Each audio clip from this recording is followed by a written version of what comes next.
welcome to the Omega Files. I'm your host, Dr. Freedom, and tonight we're doing a very, very special edition of the Omega Files that I like to refer to as, well, it came up on a debate for the title.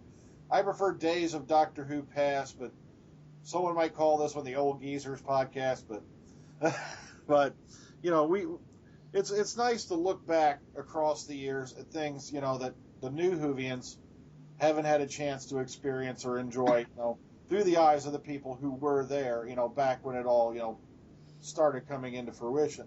All right. Joining me tonight is Phillip. Say hello. Hello. Callan. Hello. DoctorWhoMan. Hello there. And, of course, Harry. Greetings, salutations, one and all. Now, 2013 marked a very special time for me, as well as, you know, Whovians, you know, being the 50th anniversary of the show. It was pretty much the 30th anniversary of the, you know, of how I got involved with Doctor Who. Now I'm going to throw out my example, and I want to go around to each member of the panel and ask them to do the same. All right. Me, literally, my first Doctor Who memory. I was sitting around the house one night, and I remember it was beginning of summer, and back then I was a diehard Star Trek fan. I had been watching Star Trek since I was 5 years old, and one night the local, you know, because we have to remember, this was back in the days when you only had like 4 or 5 channels, and if you wanted more, you had to luckily have a, you know, motorized antenna so you could spin the rotor the other way and maybe pick up some other channels from like way off in the other direction. And I pick up the TV guide back when, you know, of course, you know, you could fit all the programs on a TV guide. And I start looking for something to watch because, you know, I don't want to watch, you know, I think it was baseball had preempted it. Right. And sure enough, I'm scanning through the files, and right there, you know, Saturday evening, there's on my local public television station, there's a listing for something called Doctor Who. I'm like, okay. Then it says science fiction. Okay. And then the title, The Sontaran Experiment. And sure enough, literally less than a couple hours later, I flipped on my television, and for the first time in my life, I experienced Doctor Who. And what's very strange, though, when I look back on it now, is the fact that this episode didn't even have the TARDIS in it. It didn't even, you know, the TARDIS wouldn't come up again because this was during, you know, their adventures, you know, bouncing off the Nerva beacon at the time. But I was also introduced to characters such as, you know, Liz Sladen as Sarah Jane Smith, Ian Marter as Harry Sullivan, and of course, a short time after, we get the immortal saying, Harry Sullivan is an imbecile, you know, as I watched. You know. Did you get them Harry Sullivan's an idiot, not an imbecile. Okay, I thought he screamed, Harry Sullivan is an imbecile! Okay. Sorry, Freedom. Did you get them as full episodes or cliffhangers like what we did? No. What they did here was they edited them all together into one big thing. They took out the breaks, they took out all that. So basically, it was like watching a movie every week. So you had an omnibus editions. Yeah. So, okay. You know, to me, it was like a whole new sci-fi movie every week, and it gradually replaced Star Trek in my life at that point. And was it on a? Did your parents have to pay for that channel, sort of thing? No, this was a local public television station, broadcast like everything else. It was cable was just maybe coming up on the horizon. You know, heck, this is back when, you know, VCRs weren't even really, you know, starting to come into abundance, you know, and becoming affordable. Because I remember we had a friend of mine who had bought a VCR in 1978, and, oh, God, it was this thing that took up literally, you wouldn't even want to try to put it on top of a television. It was the size. I remember those. Yeah, my uncle had one in 1979, and it was like the size of a piano. Yeah, this one was the size of a large suitcase, and it was $1,400. Yeah. And, you know, and he recorded all the original Battlestar Galacticas, by the way. We used to rewatch them. Oh, wow. And just for a side note for you local, you know, if anyone out there lives in Ohio, he still has on tape the 1978 broadcast of a Battlestar Galactica episode with the blizzard warnings from the blizzard of 78 on it.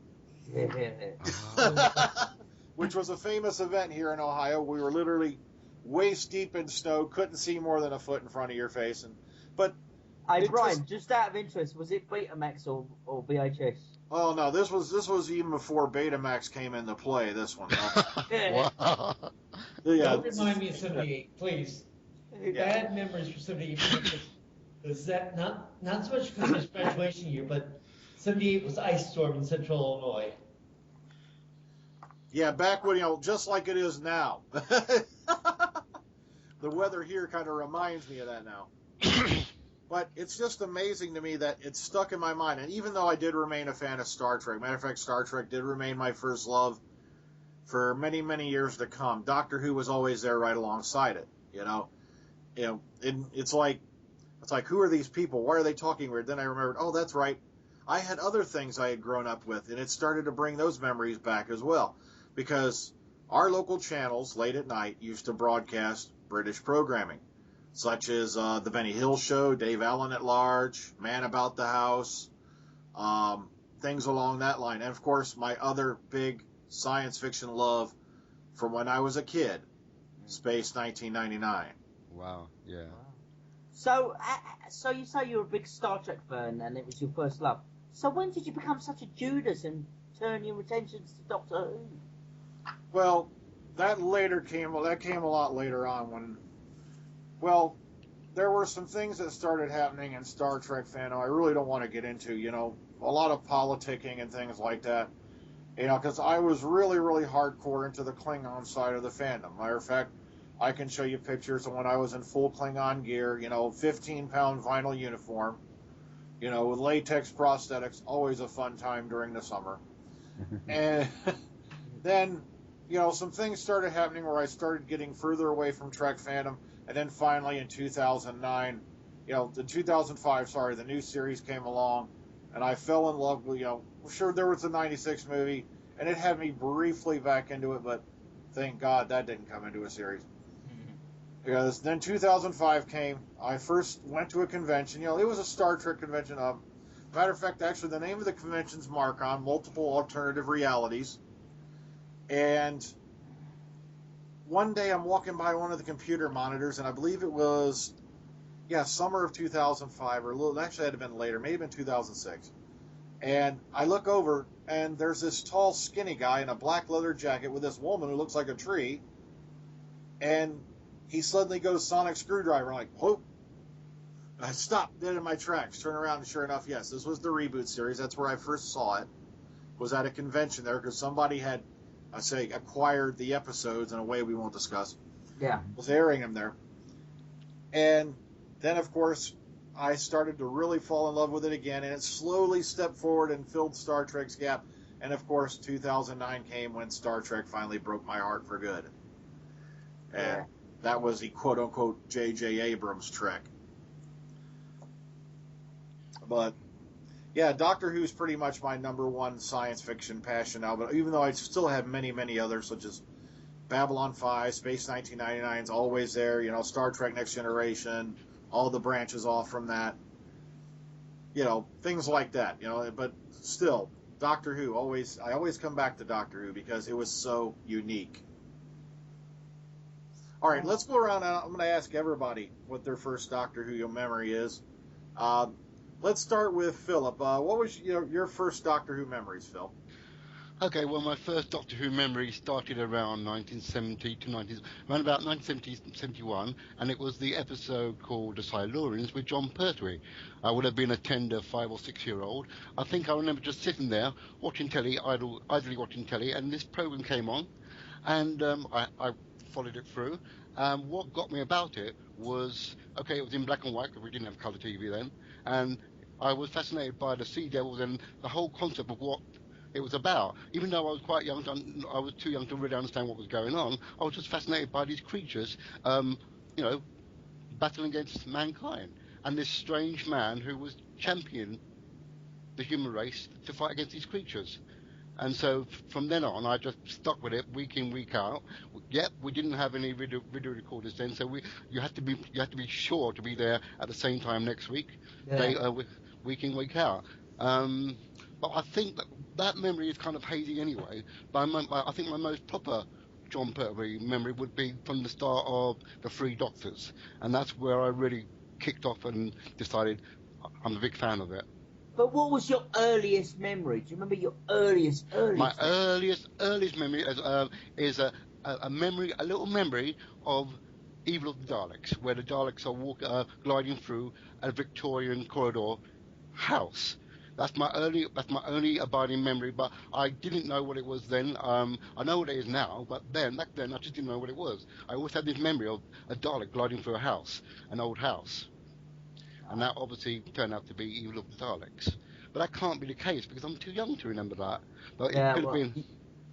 Yeah, well, you'll be go on. surprised. You'll be surprised what a young child remembers. Yeah, so that would be my ultimate earliest memory. But it's not, as you say, the ultimate full-on memory. Yeah. So, like I said, so I stuck with so since the Cylons, I stuck with watching Doctor Who all the way through up until present day. So, and I did dip into Star Trek for a while, but it didn't have the same hook for me as Doctor Who had. No, it doesn't. No. See, we wasn't as privileged as some Americans were, to have full episodes, every week or so. We had to wait cliffhangers, Yeah. And and it was like if you missed that particular cliffhanger, that's it. You know what I mean? Exactly. Well, advantages to 25-minute episodes, though, weren't there? I would say. You Doctor Who for half the year. I mean, now we've got a long wait. Oh yeah, oh god, yeah. But you know what? The good thing about the classic series in those days was that there was more Doctor Who being pumped out on the screen than there ever has been now, really. Yeah. Also, when you look at how grueling that schedule was, oh goodness. Yeah. I know. I mean, it was like what is it? 5 days a week I used to work, and it'd be out, and it would be like all around the year apart from Christmas, And I think the only person who put a stop to it briefly to have summer holidays off was Patrick Troughton. Yeah, because also when William Hartnell was doing it, they were shooting it as live. Yeah. Mm-hmm. Live and in sequence. And they were doing that with Patrick Troughton as well, shooting it as live. But I think he managed to get some holidays off. So Yeah, that's perhaps for the repeated. It was the Power of the Daleks he repeated. That's it. Power of the Daleks was repeated. Yeah. Was it? Yeah, Oh, it wow. was. Yeah, that's when he showed Power of the Daleks to Zoe, as she asked to join the crew. That's and it. That's where it got repeated. That's it. Yeah. The Daleks. Yes. Okay, let's go over to Callan now. Callan, what is your earliest Doctor Who memories? Yeah, well, I struggle with my memory, but it's the Daleks, the first Dalek story. I like the Daleks. I like the story. Oh, really? What, in 1963, 64? Yeah, but the first memory I have, first actual memory apart from liking the story was I remember seeing the Doctor and Ian taking the Dalek creature out to the actual Dalek mechanism. Oh, yeah. And Wow. you see its black hand with the claws, and it comes out from the cloak, and it twitches. That's all about that. I actually remember, apart from the basic, just remembering I like the stories. Oh, wow. Which is pretty neat because that means, you remember all the way back to Hartnell area. That means you might have actually watched some of the episodes, a lot of the episodes that are now missing. Exactly, yeah. I'm fairly sure I watched all of them, right up into Invisible Enemy. I missed a couple. So, wow, that is a ways back. So he's seen all the Lost episodes as well? Yes, but I just can't remember them. Oh, well. Terrible. We'll probably jog your memory anyway. Yeah. I would kill to have a memory like that, to have a memory of the lost episodes. I really would. Yeah, well, a friend of mine has remembers all of them, but we'll get back to that later if we've got time. Okay, let's jump on over to Doctor Who, man. Your earliest Doctor Who memories. Well, my very earliest Doctor Who memory, believe it or not, was the Monster of Pentagon. And yeah. yeah, but I was only about 2 or 3 years old then, but I do actually remember, because I remember that Cyclops thing, you know, the one with the big eye thing. Alpha Centauri. Yeah, and it absolutely scared the living dude off. I thought, oh my God, what's going on? You know. So let me get this straight. The Ice Warriors didn't scare you? I know, it weren't the Ice Warriors, no, it was that big thing with a big... And the one alien, I wish I could remember the name of the race. The guys were basically, you know, a skull inside of a tank, you know, were in the Peladon ones. Oh, Arcurians. Yeah. But Yeah. Alpha Centauri, who talked like this? Scared. Yeah. But that was my earliest memory of Doctor Who. But my thing that I actually remember seeing proper is the episode after that was the Planet of the Spiders. Yeah. And oh my God, those spiders! You look at it now, like rubbish. But back then, oh my God. Plus, there was a big hoo-ha about that, about how they feared that the Planet of the Spiders airing caused arachnophobia to break out.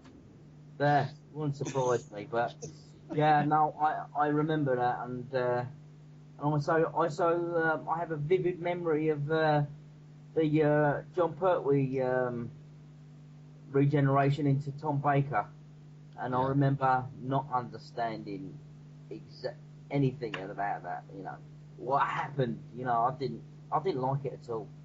You know.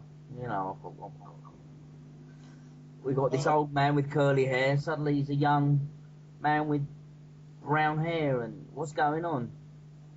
You know, I remember I didn't like it at all at the time. So. And then suddenly he turns blonde, and not too long after that.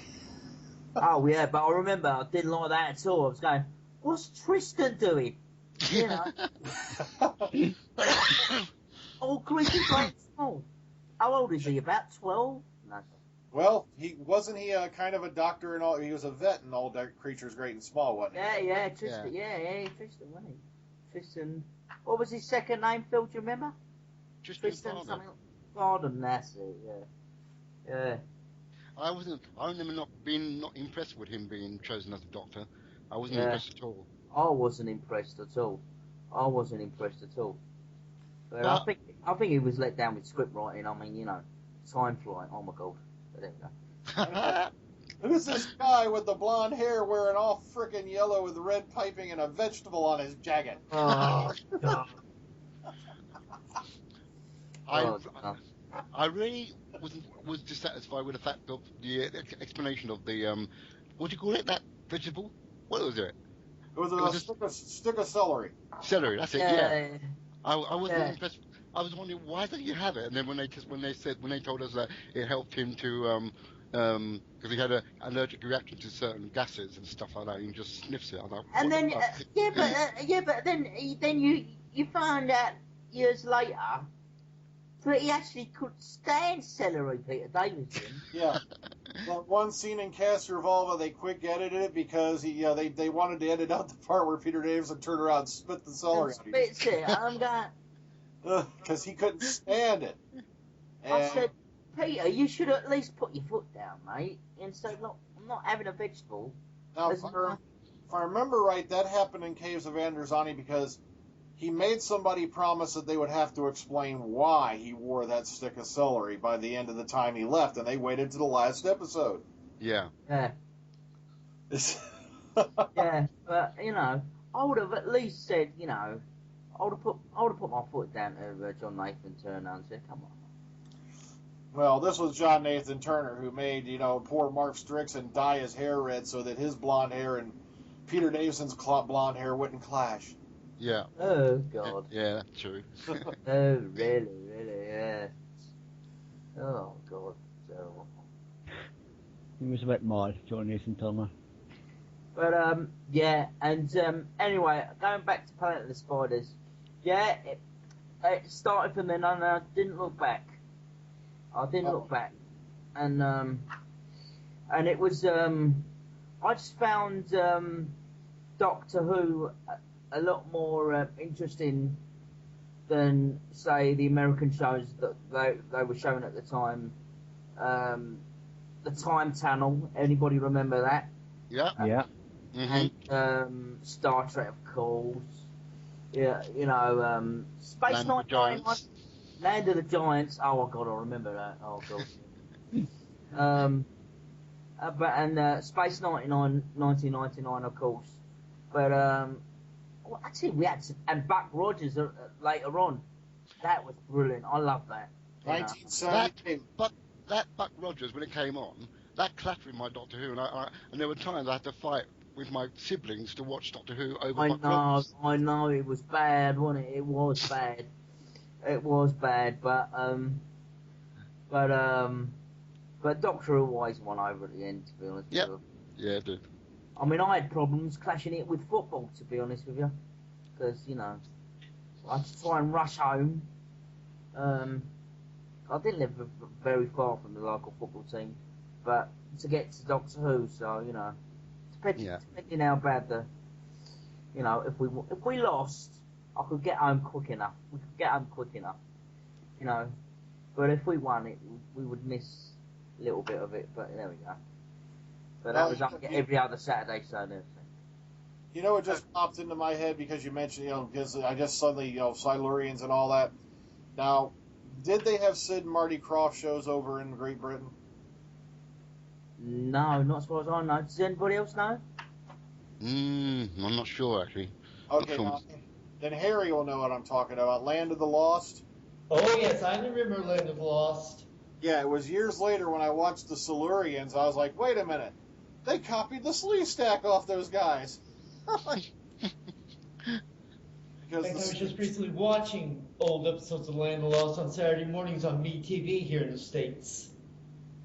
Yeah, because in Land of the Lost, they had this race of humanoid reptiles. There were these big bug-eyed things, and they were called the Slee Stack. And I watched that as a young kid, and then it was later when I watched the Silurians with John Pertwee. I was like, wait a minute, they ripped off, you know, the Silurians from these guys. You know, they ripped the Slee Stack off from, you know, from Doctor Who, technically, but oh well. Still, that was a fun, amazing memory. Plus, yeah, you brought up Space 1999, and I loved watching that, you know, whenever it was on. I used to stay here late nights. Oh, heck, and of course, you brought up Buck Rogers with Gil Gerard. Yep, Gil Gerard. Aaron Gray. Didn't like Time Tunnel, Brian? I never watched Time Tunnel, to be honest with you. I think that was a little bit before my time. But It was before my time, but they repeated it, so. Quantum Leap. Anybody here remember Quantum Leap? Yeah. Yep. I remember QL. Yeah. Sam Yeah, I Beckett. remember that. Yes, I remember that. Yeah, but that was late 80s, wasn't it? Yeah. It was. Okay, let's bounce on over to Harry. Harry, what's your earliest Doctor Who memory? February 1982. I was home from a job I was doing at the time. He decided I didn't want to watch local news, so I started flipping around. Got to my local PBS station. At that time, they were showing the Doctor Who every weeknight, individual episodes. I tuned in. It was Pyramids of Mars. I was just getting into D&D at the time. I had the God Encyclopedia with me. I recognized his Sutek, started reading up. I got hooked. And plain and simple, I got hooked. And I started digging into everything I could find on it. I started heading over to our local bookstore, started picking up the paperback Target novelizations. I mean, anything and everything I could get on the show. Matter of fact, I was going to say, matter of fact, I think it was because of Pyramids of Mars that I watched later that I started really looking into Egyptology a lot. Really? Yeah. Yeah. Yes. I've studied a lot of books on the subject of Egyptology, you know, and all that, and you know the history of the Egyptians. the pyramids and whatnot, and I think a lot of it did stem from Pyramids of Mars when I first saw it. Oh, yes. In fact, I later on found out that Pyramids is considered one of the classics from that time period. Oh, yes. I mean, you try and explain that to new fans, they just scratch their head and look at you and say, what are you talking about? Yeah, but they love the Rings of Aehol 10 better. You know. Yeah, they don't get the idea of classics. They don't get the idea of stories that just reach out, grab you, and hold on to you. Yeah. Because they think this person that won't be named is such a genius writer. You know.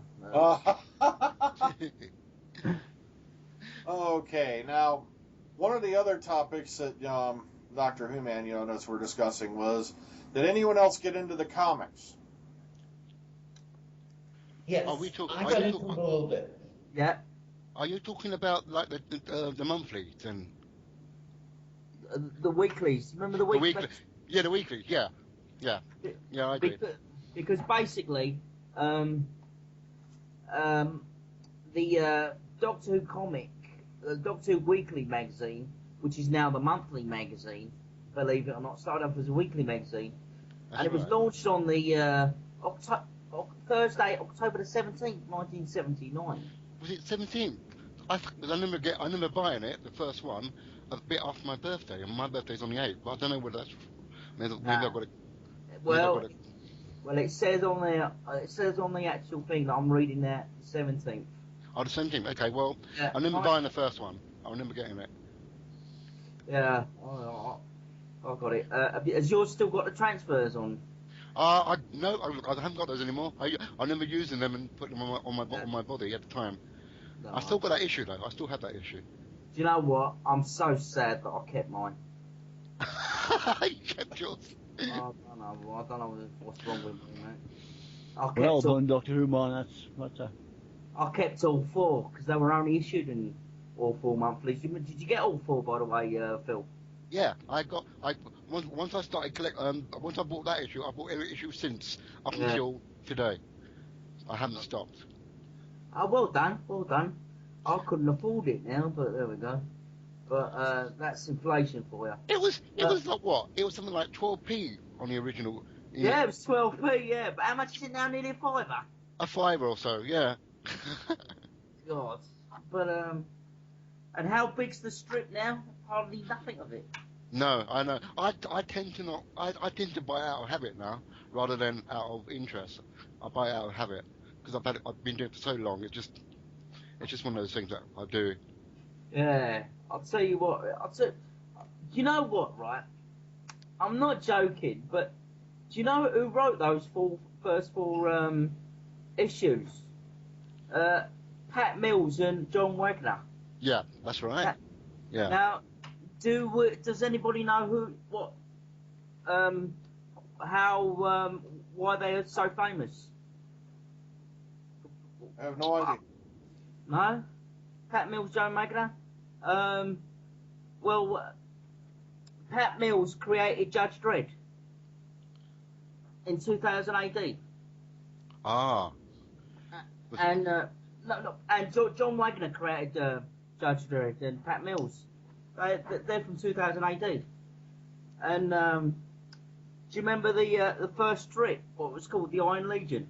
Yeah, that story gripped me. I remember reading that weekend, and I thought, wow, this is brilliant. This is a brilliant story. That is brilliant. I loved it. I mean,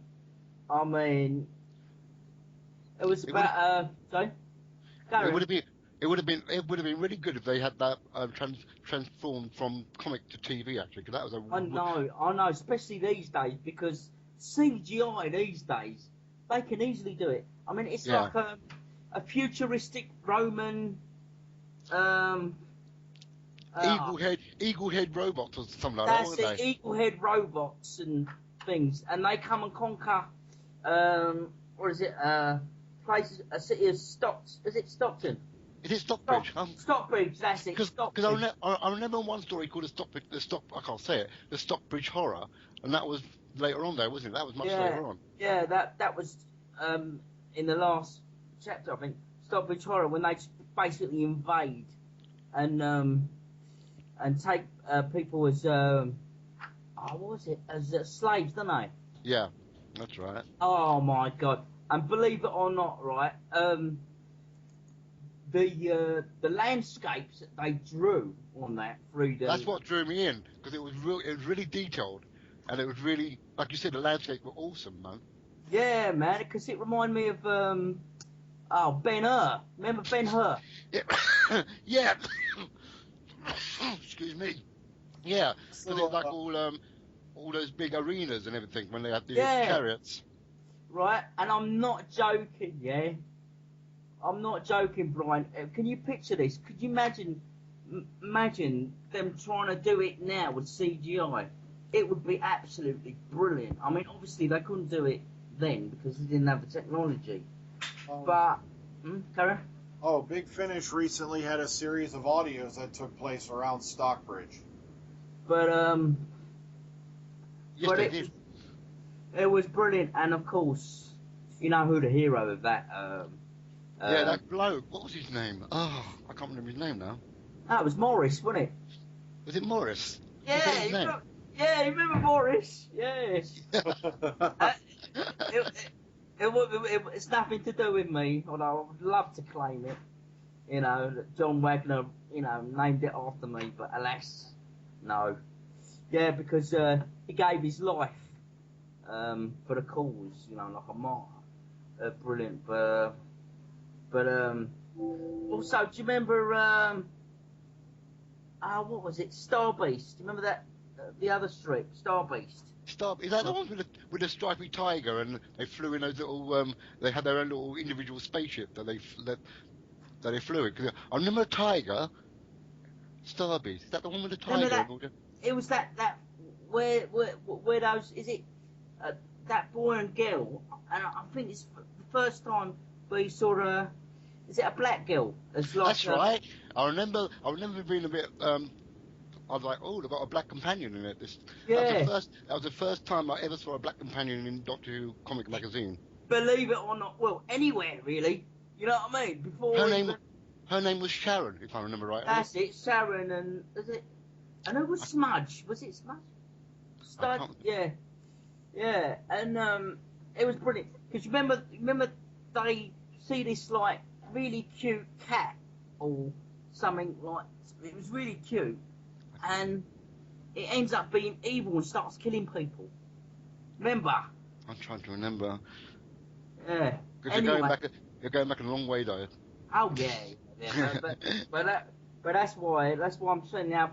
But it, I mean the only reason Pat Mills wrote it is he wanted to stay away from your stereotypical evil-looking villain like your Davros, your Darth Raiders, and say even beautiful things, cute things can be evil too. And it really worked. It really, really worked. It really, really worked. I mean, sorry about that, Callan, do you remember any of these? No, I sort of have word blindness, so if I buy a comic, I look at the pictures, but at the time I couldn't even read the words. It would make me very, very bored. Oh. Do you remember City of the Damned? Is it City of the Damned? The other one called City of the Damned with the Daleks. City of the Damned. No, I can. Because I mean, these days I can barely remember the old comic strips. Nah, it's because I've looked at them vaguely. But I actually remember, the Robots of Death? Yeah. They were in it. And they started to... Because quite a few of the comic strips did have the TV monsters in them at some time. And I remember the Draconian ones, the Draconian storylines I had. Was that was brilliant. Karen? Was Absolute Dark part of that comic strip genre, or did he come from a separate comic strip? Say that again? Absolute Dark, Dalek Killer, was he part of the? I think he was part of that. I think he was either in the Dogs of Doom, I think he was. Yes, that's right. Yes. And I think, isn't it Robots of Death? And I think Lady Gallifrey's friends in it, the Sontarans, they're in it as well. I think if memory corrects me, don't they have a team up against the Daleks or something like that? Mhm. But really good storylines, but I remember one story. I remember one story that featured the meddling monk with the Ice Warriors. I remember that one because I was yeah, quite. I remember that one, yeah. And that was brilliant. It was. They should actually do this as a storyline with the meddling monk and the Ice Warriors, man, teaming up against the Doctor, man. They should do that. They really should do that. Really look work. But guess what? They can only do 15 minutes of absolute rubbish. You know what I mean? So I don't expect it to be good. So you know. So Harry, do you remember any of the comics? Did you ever look at any of them? I actually own a few of the Marvel reprints of Doctor Who comics, and I also have in my collection, I have some of the issues, the 4 issues of Marvel premieres that introduced the show to the States. I don't have the issue of Power Man Iron Fist that brought it out, but that's one thing I do regret I don't have. I do have some of the issues that Marvel presented as Marvel Comics presents, and I have some of the reprints, Doctor Who comic book reprints as well in my collection. are they the ones with Tom Baker in or Peter Davidson, or both? Both. Right, okay, because there's an issue that I remember reading with Alan Moore, who created V for Vendetta and They only were out for a short period of time. They didn't go over too well. But No, I got some with the Marvel premiere issues are with Tom Baker. There's a couple issues of the Doctor Who comic books that Marvel put out themselves. I've got at least 2 with Tom Baker and a bunch of others that got Peter Davison in them. yeah, because there's that, well, it's not from the TV shows or anything that I've shown you online that would blow the rest of the podcast crew's mind. Yeah, because there's one with Peter Davidson in it called, it's written by Alan Moore, and it's called Black Legacy, and it's got the Cybermen is in it. Do you remember that one? That one I don't have. The ones I've got, the first one that I've got that's got Davison in it was basically one that had it was a problem that came up. Rassilon was involved in it from the Matrix, and he was getting input from others who were getting involved. Yeah. And they sent the doctor to investigate. It was Peter Davison's doctor who got the call to investigate. Yeah, that's an Alan Moore story as well. That with Rassilon, yeah. Yeah. Does anyone remember the surprise regeneration in the comics of Paul McGann into Nick Briggs? Paul McGann into Nick Briggs? No. Yeah. I've never seen that one. No. No one knows that one. There was it was a fake regeneration where Paul McGann was his doctor in the comic was killed off, and he regenerated into Nick Briggs for a couple of issues, and then back into Paul McGann. It was a trick for the enemy at the time. I can't remember what story that was though. I'm going to have to look it up at some point and come back to you on another podcast and tell you what story that was. Yeah, but the one item I've got in my comic book collection that would blow a few people's minds, DoctorWhoMan has seen it. Yeah. I showed it to him. And I've got, thanks to a friend of mine, I've got one of the Eagle comic editions of the Doctor Who movie with Peter Cushing in it. Yeah, they're actually not Eagle Comics. They're from the Gold Key. They were issued to coincide with the 1965 movie with Peter Cushing, Doctor Who and the Daleks. Do you actually remember any of that, Harry? As I said, I've got the Doctor Who and the Daleks comic book with Cushing in it, I got it I've got it bagged, I've got it boarded. It's safe, believe me. Yeah. Yeah. No, I mean, do you remember? I've always taken care of my stuff. Yeah. I mean, do you actually remember that as a kid? No, never got it as a kid. A friend of mine found it and got it for me as a gift. Oh, that's good. That's good. That's great. That is great. That's great. That's great. What about you, Freedom? Before you realised what Doctor Who was, do you actually remember seeing Doctor Who and the Daleks, the movie? Yeah. Matter of fact, yeah, I'm glad you brought that up because growing up here in Ohio, we had a weekend, hosted, at the local television station, we had a hosted movie show that was on every Friday night. And it was Big Chuck and Little John. Some of you out there may recognize it. Yeah. And they showed the Doctor Who movies. Matter of fact, my first exposure to the Daleks was as a young child, and that was Dalek Invasion Earth 2150 AD. And, I didn't put two and two together on that till many years later. It wasn't until years later I actually looked up and go, wait a minute. I've heard this name before. And Yeah. unfortunately, back then, of course, it was, a guy from Earth named Doctor Who, and he invented the TARDIS and blah, blah, blah, and all the stuff they went into the movie. And, oh, yeah, by the way, Falls had fake eyelashes. And very, very attractive, the female one, so I don't mind saying. But I'll tell you what. Because basically, it was those films were made solely to try and sell to America. I mean, people always say it was, that person that's name will not be mentioned in this podcast, and not by me. That that he was the first one to try and sell from to America. But no, they've been doing it, trying to do it since the 60s. So because basically that's why. You didn't have William Hartnell playing the Doctor. You had Peter Cushing playing the Doctor because the Americans know him from the Hammer films, don't they? Yeah. Was that because they couldn't... Did they try to even get William Hartnell to be in a film, or was it because he was too wrapped up in filming that he couldn't take part in making a film? Well, partly because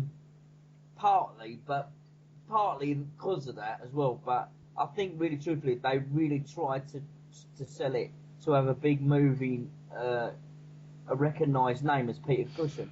Yeah. I mean, how big was Peter Cushing in America, Brian? Oh, Peter Cushing? He was very well known, especially after the Star Wars movies came out. Yeah, no, I mean, because the Hammer films were pretty big then as well. Yeah, that's what I was going to say. That the Hammer films would have been his springboard. Yeah. Yeah. I just thought if he'd have played Peter Cushing, played him more like William Hartnell, a bit irascible and quite unpleasant, it'd have been great. I mean, I love the movies, don't get me wrong. I have an issue with the fact that they made him a human and not like his TV counterpart. Was there a reason why they couldn't use the Time Lord, the alien side of it, to Peter Cushing? Well, I mean, what I've heard of it is basically that they didn't think the Americans would take it, him being an alien. I think they thought it would be more as a grandfather, family man, scientist sort of thing. I think that's what it is. I mean, I think they were into, was it Mr. Rogers, that type of programming, Brian, was it? Am I right? I mean, I don't know. That was back in the days of Mr. Rogers, Captain Kangaroo. And you Walt Disney's, because believe it or not, even though it was 1965, I don't think America was swinging in the 60s that much, really. Not back then even. Yeah. You know, especially in the southern states. So, yeah. Darren. Well, it didn't matter anyway. Terry Nation made his $500 off that movie. Yeah, but it did quite well, that first movie, and unfortunately, you know why they didn't do a third movie? Because the second one flopped in America. Yeah, Dalek Invasion Earth 2150 AD did mediocre, with the bad at the box office. That's why they were going to do a third one based off The Chase. Yeah, and they would have flown. They would have flown on the discs, on Laserdisc. Remember those? The solar Right? trans discs, they call them. Yeah, on the solar tranks. Because you remember the because I've got remember is it TV21 the Daleks used to be in? Yep, that's right, they were. Remember that one? Yeah, where they used to fly on solar trans discs and stuff like that. And that's how the third one would have been played out. You know. So. Yeah, the first one made so much money, they say it gave them the money can because they couldn't hide it. They couldn't hide it quick enough. Yeah, but yeah, but you know, but that was that was America. But I'll tell you what. Going back to the comics, I'm talking about the annuals. Did any one of you guys buy any of the annuals at the time when you was a kid? Oh, Lord, you want to talk annuals? You better talk to me, because I got something in my collection that would, if I can get them, would blow a few people's minds. What you got?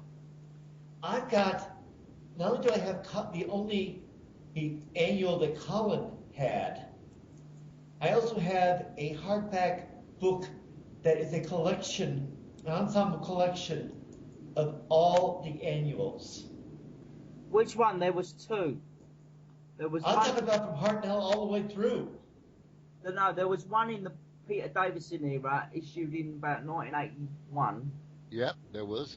There was also one for the annuals I have. I had the one 1978 annual when the Reaper's operation was going around. Yeah, I've got that one. Well, I've got all of them. Yeah, I got that one, and I've also got the one where Peter Davison was announced as the Doctor, but he wasn't actually the Doctor just then. So they only had his face. They only had his face on it. But so you never bought ones of the Pertwee ones? No, I never knew they were around at the time. Really? Yeah. This hardback's got Hartnell, it's got Troughton, it's got Pertwee, Tom Baker, Davison, Collins. There's one annual. I mean, it's got the. You got the second one with Colin Baker in the front. Yeah, I got that as well. Yeah, you got the second one. Yeah. That's the second one, but that's from the 21st year, wasn't it? Or 21st year. Yeah, what was I going to say? Yeah. Well, basically, let me give you a brief history on the annuals. Yes. Well, I've got the book that's got a compilation of all of them. I also have my own copy of Collins' only annual. 1986. Yep. Yeah. Because let me do a brief history if I'm allowed, Brian. Oh, please go ahead. Well, basically, the first annual didn't actually feature the Doctor. Does anybody know what it was? Oh no. Callan, you must know what it was. What was the first Doctor Who themed annual to be released? Oh, I can't think what it would have been. I don't know. Would it have been Dalek based? Yes, it would be. Ah. So Yes. an adventure with the Daleks and all that. Yeah. It was the first Dalek annual was issued in 1964. Wow. By art illustration by Peter Hayworth. And I'll tell you what, those Dalek adventures were brilliant because it was the Daleks. They were still evil, but instead of the Doctor fighting them, it was a bunch of young scientists fighting them, and they were brilliant, you know. And they are basically a selection of weekly comic strips from the TV21 me and Phil was talking about, and they were absolutely brilliant. And they were one of three. They were originally from the 60s, you know, and they were actually brilliant. But the actual first one was one with William Hartnell in 1965, believe it or not. And they were very, very, very childlike. But he didn't have Susan as his granddaughter. He had John and Jill and Gillian or something. Yeah, the two little blonde kids. I remember reading them. Yeah. and he'd never fought a duel. I don't think they could get the licensing for that, and basically, but he did fight the Zarbi and stuff like that. No, I've seen the annual with a Zarbi on it. I've seen a picture of that somewhere. Is your Skype image of the annual there? Is that a bona fide Patrick Troughton annual that came out? Oh, great. We just lost 2 people. Ah. Yeah. What happened there? They're coming back, I think. Okay, there's Harry. Sorry, I hit the wrong thing but for a sec. Had to get kicked back in. And we're waiting for Morris to return. Anyone else here have the 20th anniversary special magazine? Yeah, Yes. not me. I got 2 copies. Yeah, I have that one in my collection. Yeah, right here. Especially love that poem at the end, at the very back of it. Oh, yeah. That, all I gotta say is that poem, especially the last line. Hail Doctor Who. Who is with the ship. All right, yeah. Talk Well, about something, even to this day, still just, it gets you. It just gets you. we'll try to retrieve DoctorWhoMan here real quick. Does anyone else have a copy of the technical manual? Yes. Nope. I never got around to getting that at the time. I Oh, got the yeah. technical manual. In fact, I got 2 copies of that. Yeah, I bought that one a long time ago, and I still treasure that book. I really love looking at it. Especially when, they're going into the history of everything and all the different things, that had popped up till then. Oh, man. See, what else haven't we covered yet? Okay, we've gone over the movies. We've gone over the comics. Comics, technical manuals, novelizations, the Oh, the Target novelizations. I remember my first ever one was. all I gotta say about Target novelizations, I've got them all. I have every one of them. Same here. And you got one thing that would blow a few people's mind. Not only do I have the novelization of the Pescatons, I also have a microcassette adaptation of the actual story itself. Wow. That's from a ways back. Yeah, I got it when I was working doing some seasonal work at a store called Venture. I was getting done and they're finishing up my seasonal work, and I was going through their discount stuff, and I found it in there, got it for $1. They didn't know what it was. All right, did anyone else pick up a book called Doctor Who: The Early Years? Sorry. Oh, we got you back, Morris. Which book? I'm back. It's called Doctor Who: The Early Years. The early years. Yeah, I've got that. I've got that. I've got the early years. I've got the Unfolding Encyclopedia. Where was I? We moved over to novelizations and books while you disappeared there. I brought up, does anyone, you have the 20th anniversary special magazine, don't you? When you finish. Huh? Do you know when you talk about? Do you know when you mention the 20th anniversary book? Are you talking about a big tom, the big hardback book that came out? Yeah, that's how I got it. I had it in hardback. I've got it in hardback. No, I have the magazine. I had that. I do have that then. No, yeah, you got the by Radio Times, the magazine. It's got, the one with the poster with Tegan and Turlough and that in it. Is that the one you're talking about, Brian? All right, I'd have to I haven't opened it up in so long, but I did recently, for a video, I read the story that was in it that was supposed to talk about Susan. I remember that. I remember that very well. Yeah, he's got that. That was issued to commemorate the 20th anniversary, 1983. That was, yeah. Yeah. The Lady Larn. That was her name, wasn't it? No, I've got that. That's great.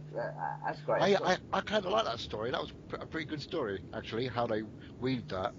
Yeah. That she was meant to be some sort of high-ranking time lady. Also, we brought up the Doctor Who technical manual. Do you have that one, Mo? No, I don't, actually. When was that issued? Oh, heck, that was back in, that had to have been 80s? I'd have to look at the publication date now, because mine I've had at least for 25 years. That must have passed me by. Yeah, I've had at least 20 to 25 years. Yeah. Yeah, it has Who is the Doctor, tells you about the history of the Metropolitan Police Box in it. Yeah.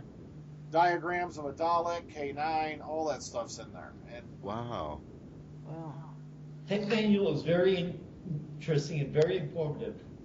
I know it. It helped me fill in some of the backstory, as well. Yeah, in fact, our Doctor Who group that we had here in Springfield at one time, we actually talked about trying to actually build a Dalek off the tech manual. Yeah. We just couldn't get enough leg pantyhose eggs to do it with. Yeah, because it actually gave you the dimensions and stuff like that for for the Dalek and all that. Yeah. I remember that very well. Also, yeah, we brought up Doctor Who the early years, and like I said, if you're really want to know a lot of stuff that happened, because it covers basically up to the end of the Hartnell era. It ends at the beginning of the Trout. It's very, very informative book. I found it for $4 at the flea market. Yeah. That's the one. The Doctor Who the early years. That was. Is it 93? That one was that. I believe so. Yeah. Yes. I've got that in hardback. I got that one in hardback. It's very informative. That is. That's I can't remember who that was released by. It'll come to me. It'll come to me.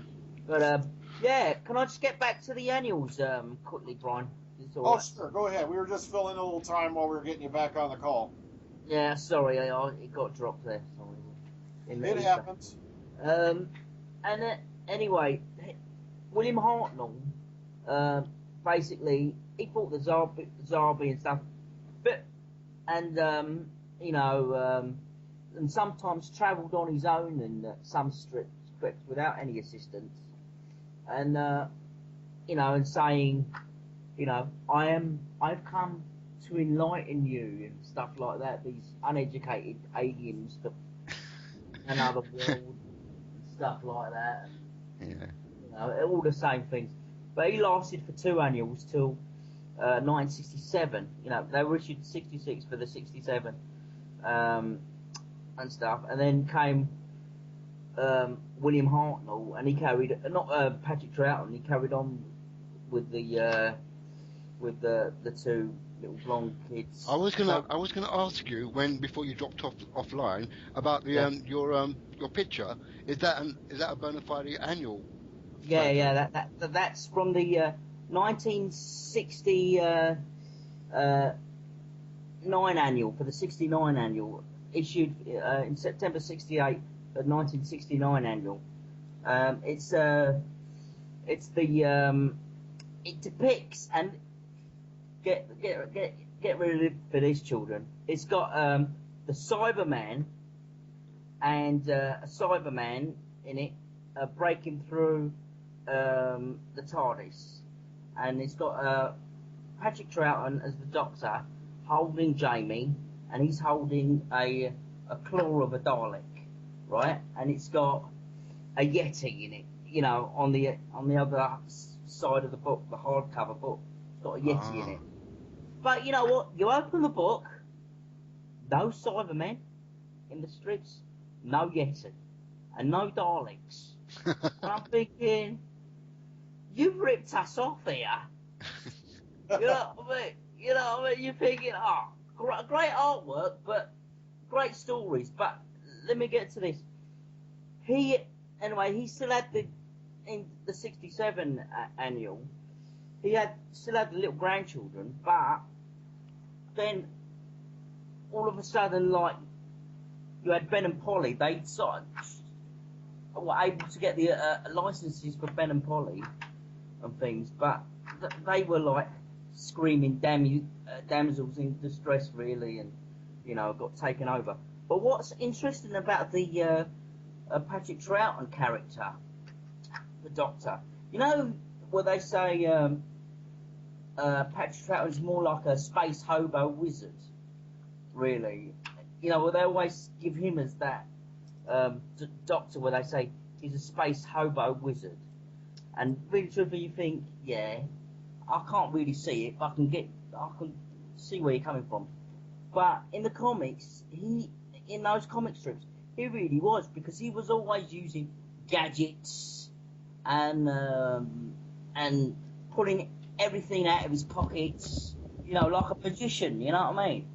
And believe it or not, he was always killing all the aliens and things like that, you know, using guns and stuff like that. It was quite violent, even more violent than John Pertwee ever was, which really wasn't Patrick Troughton's character in the TV series.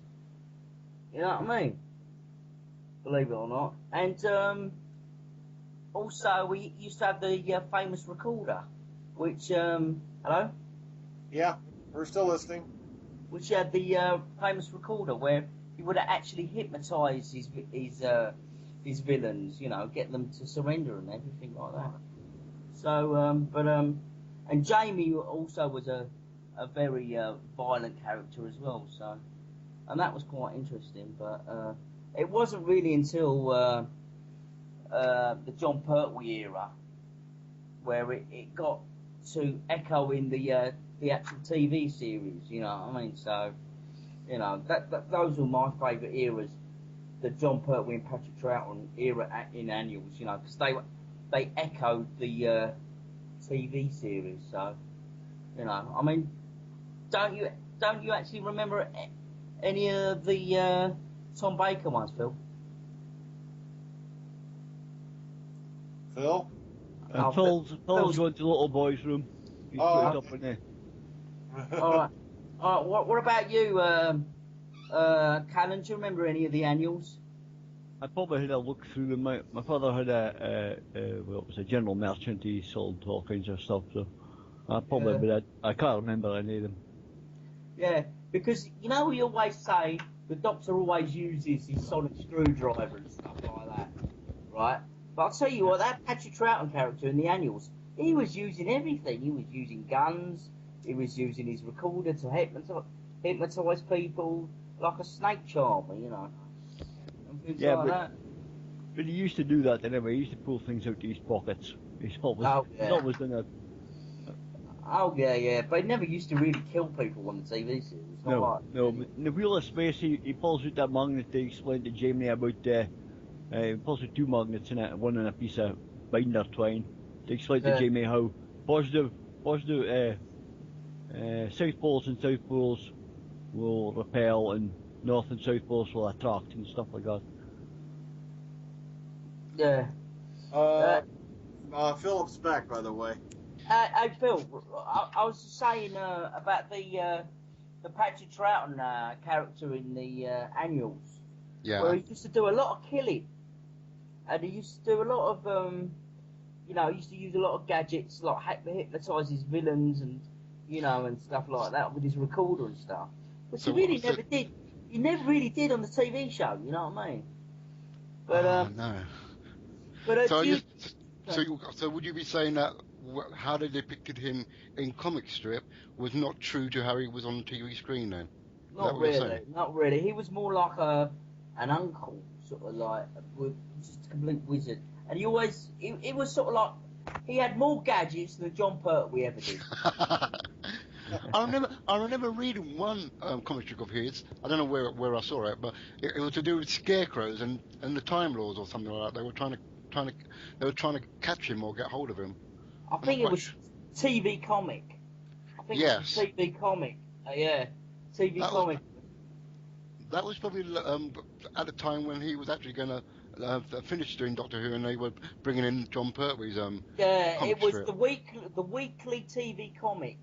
It was, which was a English comic strip that used to come out with all the funnies and that, and it had like it was depicted on a farm and stuff, where Doctor Who was a minor celebrity, wasn't it?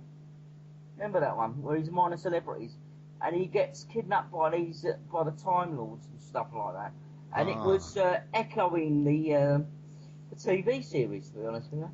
And you're thinking, oh, interesting, you know what I mean? I do like when it coincides to the TV series, I'll tell you what, in the TV comic, the Patchy Troughton character fought the Quarks and stuff like that, and the Cybermen. But his Cybermen, they could only get the license to use the William Hartnell Cybermen, which is quite strange.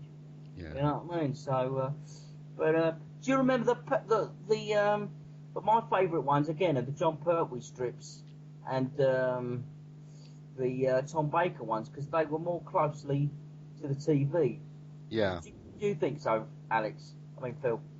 Yep, I do. I thought they were more written in vein of the TV series than could be really. I was more interested in the Tom Baker one. The John Pertwee ones were fine.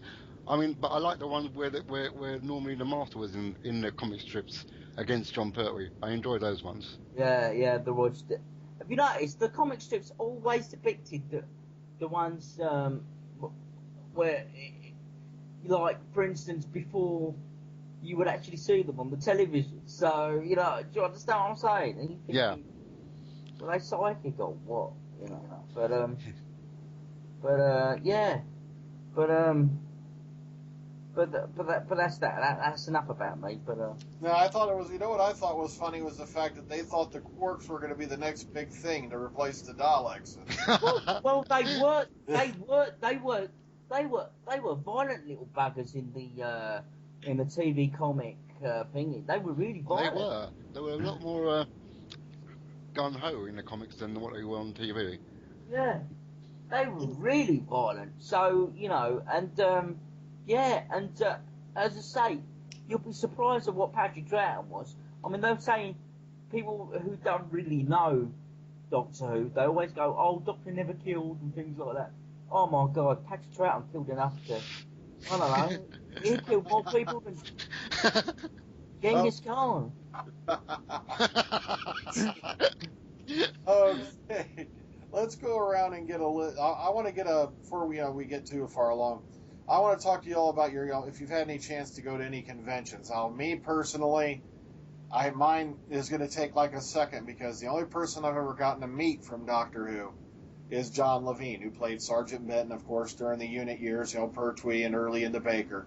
And like I said, he was an incredibly funny man, very intelligent, very smart. Really loved to get up close with the fans and all that. And I have to quote his favorite joke that he ended off on. And this is a quote. I was offered. They did come up to me and offer me. I go, "Would you like a bigger part?" And then of course he glances downward and goes, "Nope, I've already got one." Oh wow! Oh, fantastic!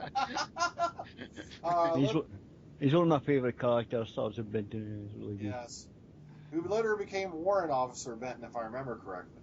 Yeah, Warrant Officer with the Officer Sergeant, went to Sergeant Major, Warrant Officer, then back to Sergeant Major again. But what was his first episode? Do you remember? Ooh. The Invasion, wasn't it? Yeah. Sergeant Benton. That he played one of the Yeah. As Sorry? Benton. Say that again. Say that again, Harry. He played one of the Yeti in one of the stories. Yeah. He did. At FaceTime as Benton. All right, hang on. What did you want to say, Callan? I just want. Are you speaking about him as Benton, or are you speaking about him as being in Doctor Who? Because as Harry says, he played a Yeti originally before he changed his name. Apparently, shortly after he changed his name to what it is now. What episode? Oh, I don't know. It would be difficult to tell one Yeti from another one, wouldn't you think? It'd be pretty clever to tell. That's John Levine in that Yeti costume. It's the ones that were recently found. It's the one that was recently found. Yeah, it would be the web. Did he not play a Cyberman as well at some point? Oh yes. Yeah, he did. Yeah, but it was first as a Yeti.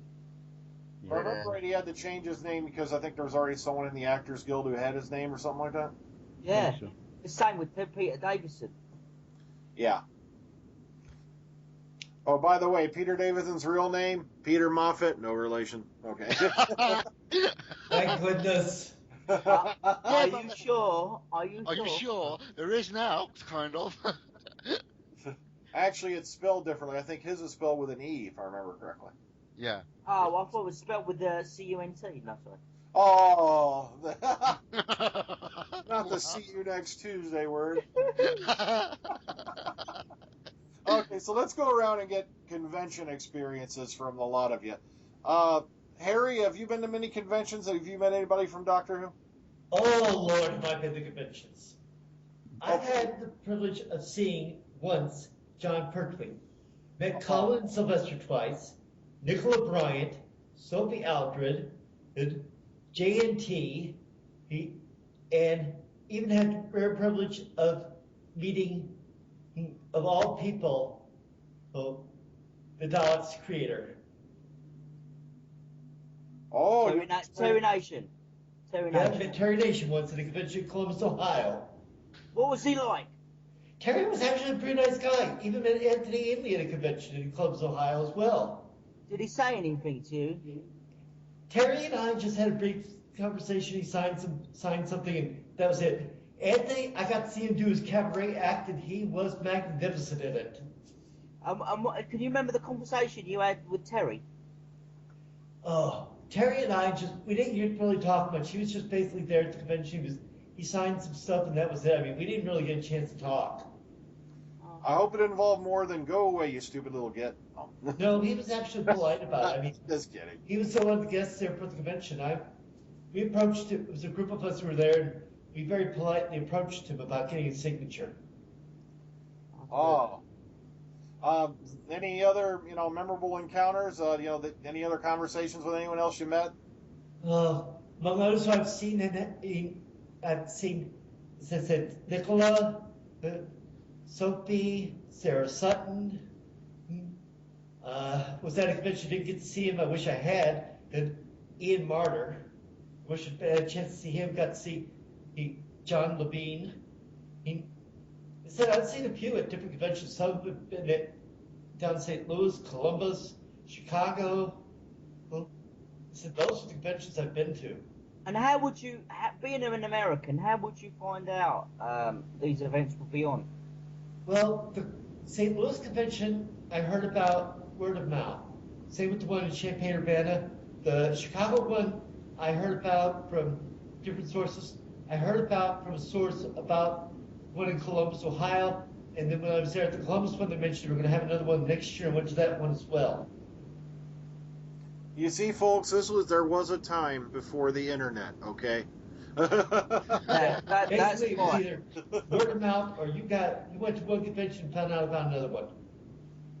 And the reason why I say that is because our good friend Harry and Dr. Freedom here are Americans, and believe it or not, guys, Doctor Who was not very popular in America. Yeah. So There was a Doctor Who American tour. Matter of fact, if you look on the graphic, I still have the leaflet because a friend of mine went, the bastard. I couldn't go that weekend because I was sick. I had the flu, and nobody would take me. I was even demanding, I don't care if I'll give people germs. I want to go.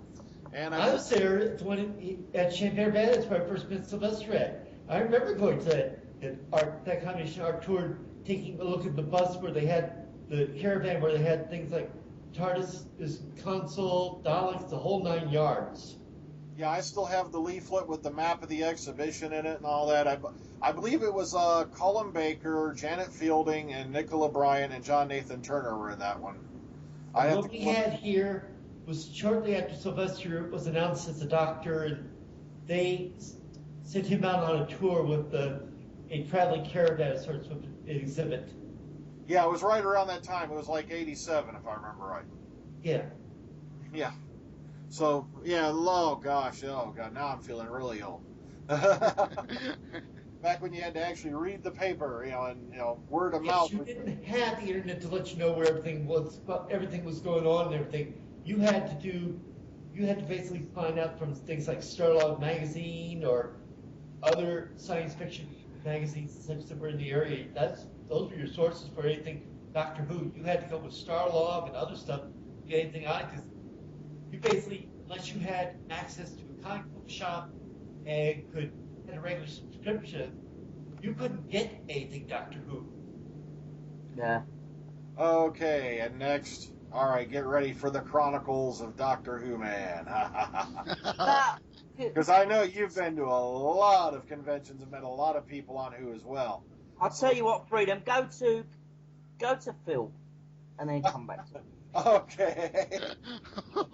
Well, actually, Callan was next in line, but All right, Callan, yeah, sorry. Yeah. You'll have to skip the Phil. I didn't manage to get to any convention, so okay, you haven't had a chance to hit any? no, I'm too far away. Just had the time, unfortunately. So you've never had a chance to meet anyone from the show? No, I don't think I've hit anyone from the show. Well, that stinks. You know, you're probably the guy, who remembers the furthest back in this whole panel. That's what I'm Yeah. saying. That's weird. I Yeah, know. well, I'm maybe not as big a Doctor Who fan as everyone takes me for, but I like Well, Doctor I've met one more person in Doctor Who than Callan has. That shocks me. Yeah, but you don't remember the very first Dalek story, so, you got to give him credit for that. Okay, definitely. Oh, yeah, that trumps anything I have. Well, I only remember the one piece. That's all I can remember. I remember the generally they were good, but Okay, so let's jump to Phil. Phil, go ahead and lay it on us, your convention experiences. I've never been to any convention per se, but I did get an invitation from 10 Downing Street in the autumn of 1975 to attend a party for disadvantaged kids. And when I got there, I happened to meet Tom Baker and Liz Sladen, God rest her soul. And I remember being so in awe of meeting these two that I actually had an accident, shall we say. And Really? yeah, It was because Liz Sladen came up to me and sort of said hello, and I was eating a chocolate cake out of a plate, and she decided to to share the cake with me, and I got so excited by it that I wet myself basically, and I know. you were a young man at the time, though. How young were you? I was a little boy then. Guys, if Liz Sladen offered to share a piece of cake with me, I'd have done double duty in my shirt. Yeah, But it was cool. But I was very intimidated by Tom Baker at the time. I remember being very scared of the man. Yeah, he does give that vibe, yeah.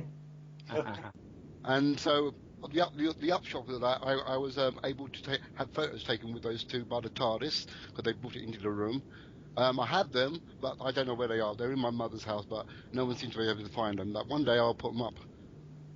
Tell the audience who else was there. Where was it? Who else was there? You had Jim. Is it Jim Callan, the Prime Minister at the time?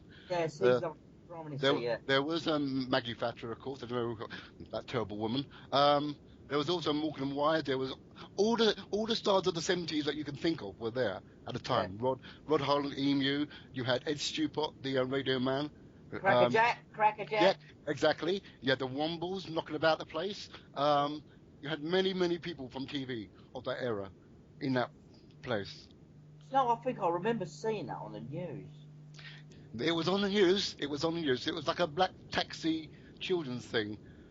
I remember being driven there, but in a black taxi with all balloons all around it. Oh, yeah. But that was my most enjoyable day. I remember that so well. Oh God. And if I can find, I wish I could find those photos because they're very old now.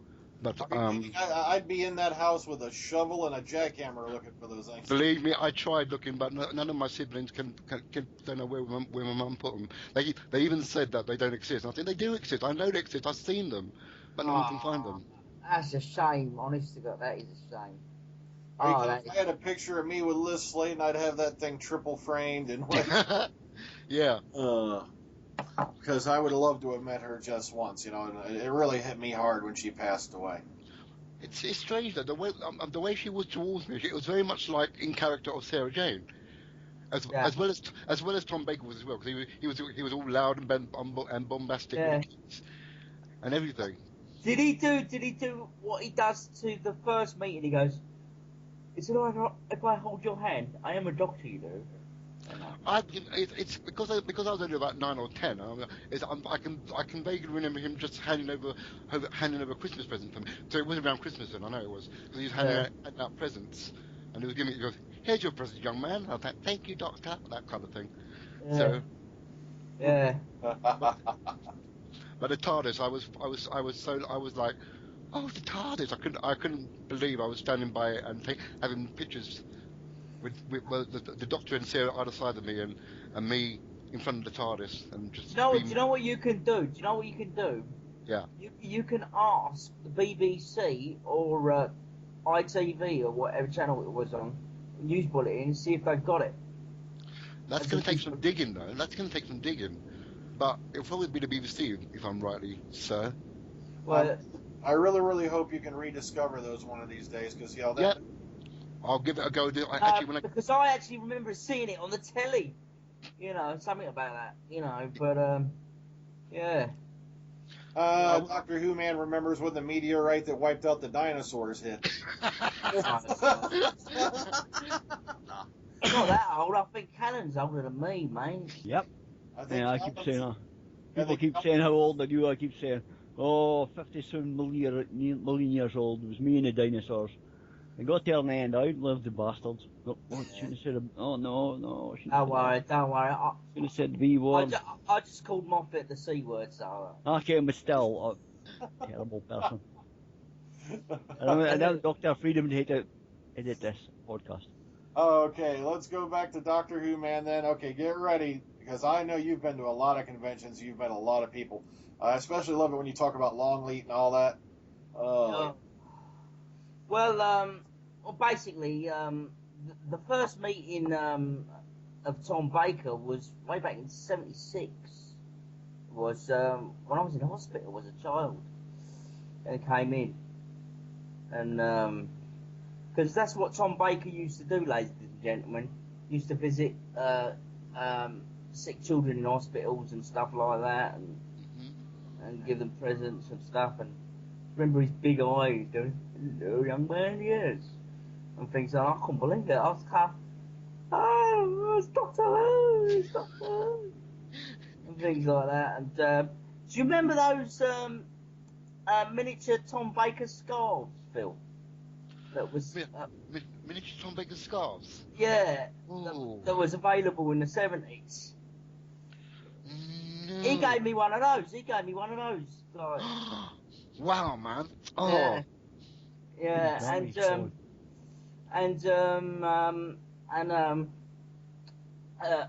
a BBC autograph card. Yeah.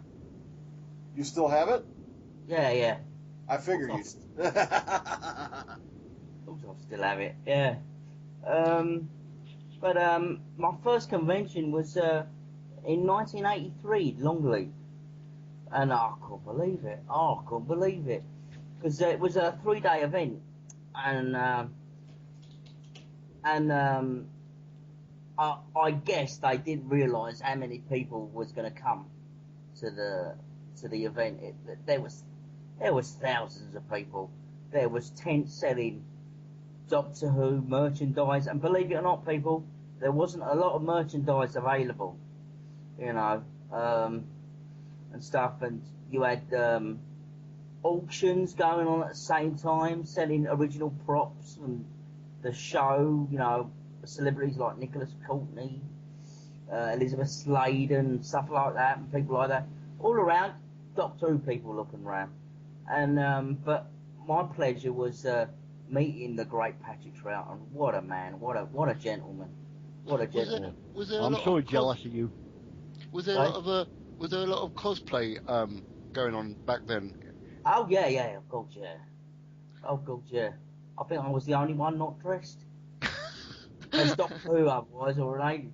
But I can't believe it. Having a ride in Bessie, it was brilliant. Fantastic. I remember reading they had such a long queue to get in that they had actually put some of the stars into a cart and had them going up and down the line outside. Oh yeah. Tom Baker, Peter Davidson went to come out and sign autographs for the people who going to queue up, because there were some people just weren't able to get in. It was a madhouse, and I remember my father was angry because basically they had no organisations, and they employed the army Really?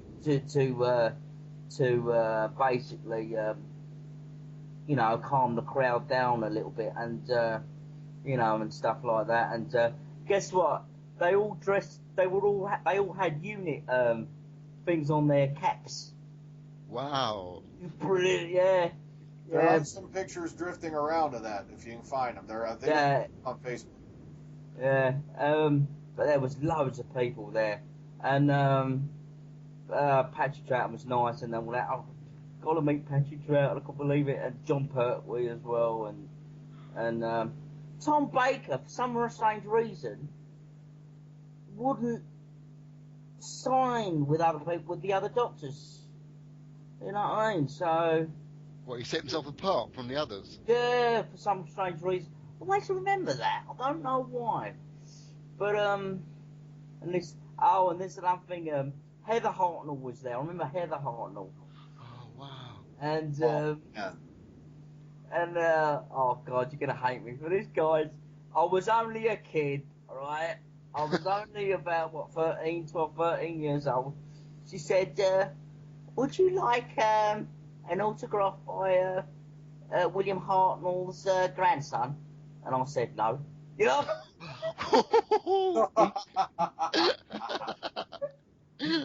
He was a cheeky bastard. Oh dear.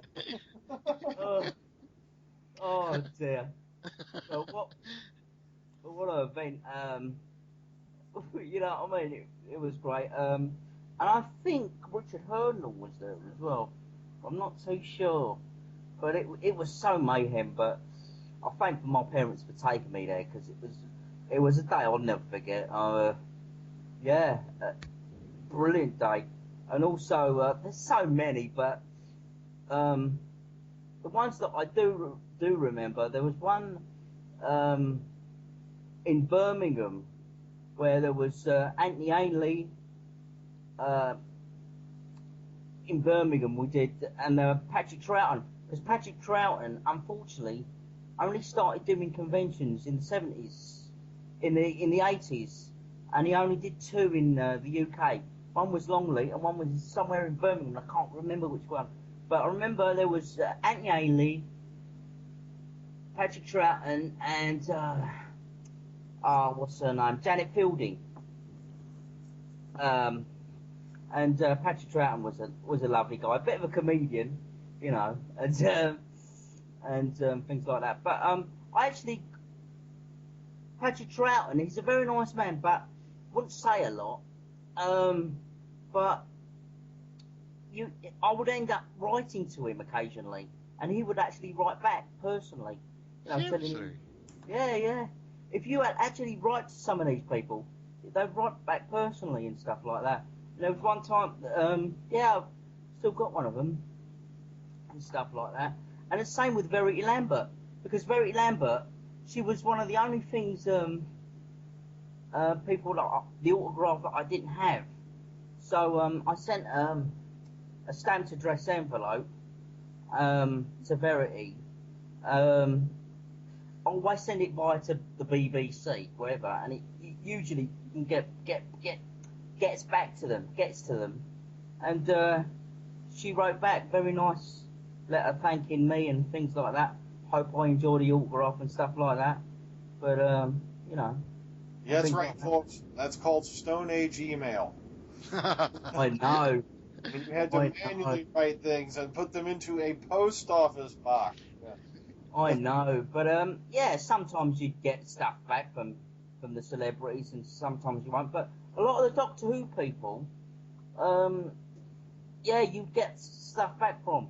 I think the only person I didn't get anything back from was Jacqueline Hill. My God, if I had a letter from Patrick Troughton, he would have a shrine built to it. I met Patrick Troughton, I dare say I'd wet myself. But and also John Pertwee, did a convention with him with a few friends of mine back in '94. So we thought, so anyway, why don't we just chip in and see if we can get John Pertwee And yeah, we wrote off to his agent, and he accepted, and we couldn't believe it. All we had to do is book the hotel in London, and he came along, and he signed every autograph. There he's going. He was there since 11 o'clock in the morning till about 1 o'clock in the morning.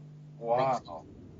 And I'll tell you what, we charged £15 for the talk, and for the other people who just wanted his autograph, it was free entry, and he wanted £10 for his charity, which is the Muscular Dystrophy Fund, and a signed autograph, and he would sign any other personal item for you for absolutely free. I know when you compare that to today, when you got actors that whose name I won't mention, who want $75 for a signature, you know, that's just so awesome. What? Oh, and he was happy to post for photographs as well. I know that was so genuinely of, you know, just to sit there and do that for the fans for so long, you know. But yeah. So yeah, and his talks were amazing. He gave you a lot of insights during the war, and the movies he's done and the people he knew and stuff like that. No, it was very interesting. But I'll tell you what, it was a lot of hard work because we were lucky to break even. You know what I mean? But yeah, I mean, we made a lot of mistakes, but a lot of people had fun, and yeah, it was great. It was great. Those are the ones I do. Those are the ones that I vividly remember. I mean, there's loads more, but I won't bore people. You know. So no. Plus, I can't stress this enough to the audience. If you really want to read some very interesting stories, look up the early doctors, and especially read about their bios, because I had no idea that Patrick Troughton had served in the Royal Navy during the war until I listened to his autobiography by by his son Michael. Yeah. And then when I read about what John Pertwee did, here's a guy who was not only a secret agent in real life, he reported directly to Churchill during the war. Yeah. Wow. Yeah. He was that high up in the in the military and naval intelligence chain.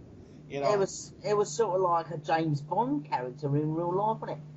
So yeah, he did double duty. Not only was he a James Bond in real life during the war, he became the James Bond doctor, on the show. Yeah. That's right. So. Plus, a lot of people don't know that Tom Baker spent 7 years as a monk. Yeah. Yeah. He was a Roman Catholic monk. Yeah. It's like you think, wow, he could still be sitting in a monastery somewhere. Yeah. And I tell you what, right? And I've got to say this. Tom Baker, if you get a chance to meet him, try and meet him as soon as you can, because the guy's 80 years old now. We don't know what time he's got left. He is the most gracious person you could ever meet. That's what I hear from everybody, that he is so incredibly kind, and really likes to talk to the fans.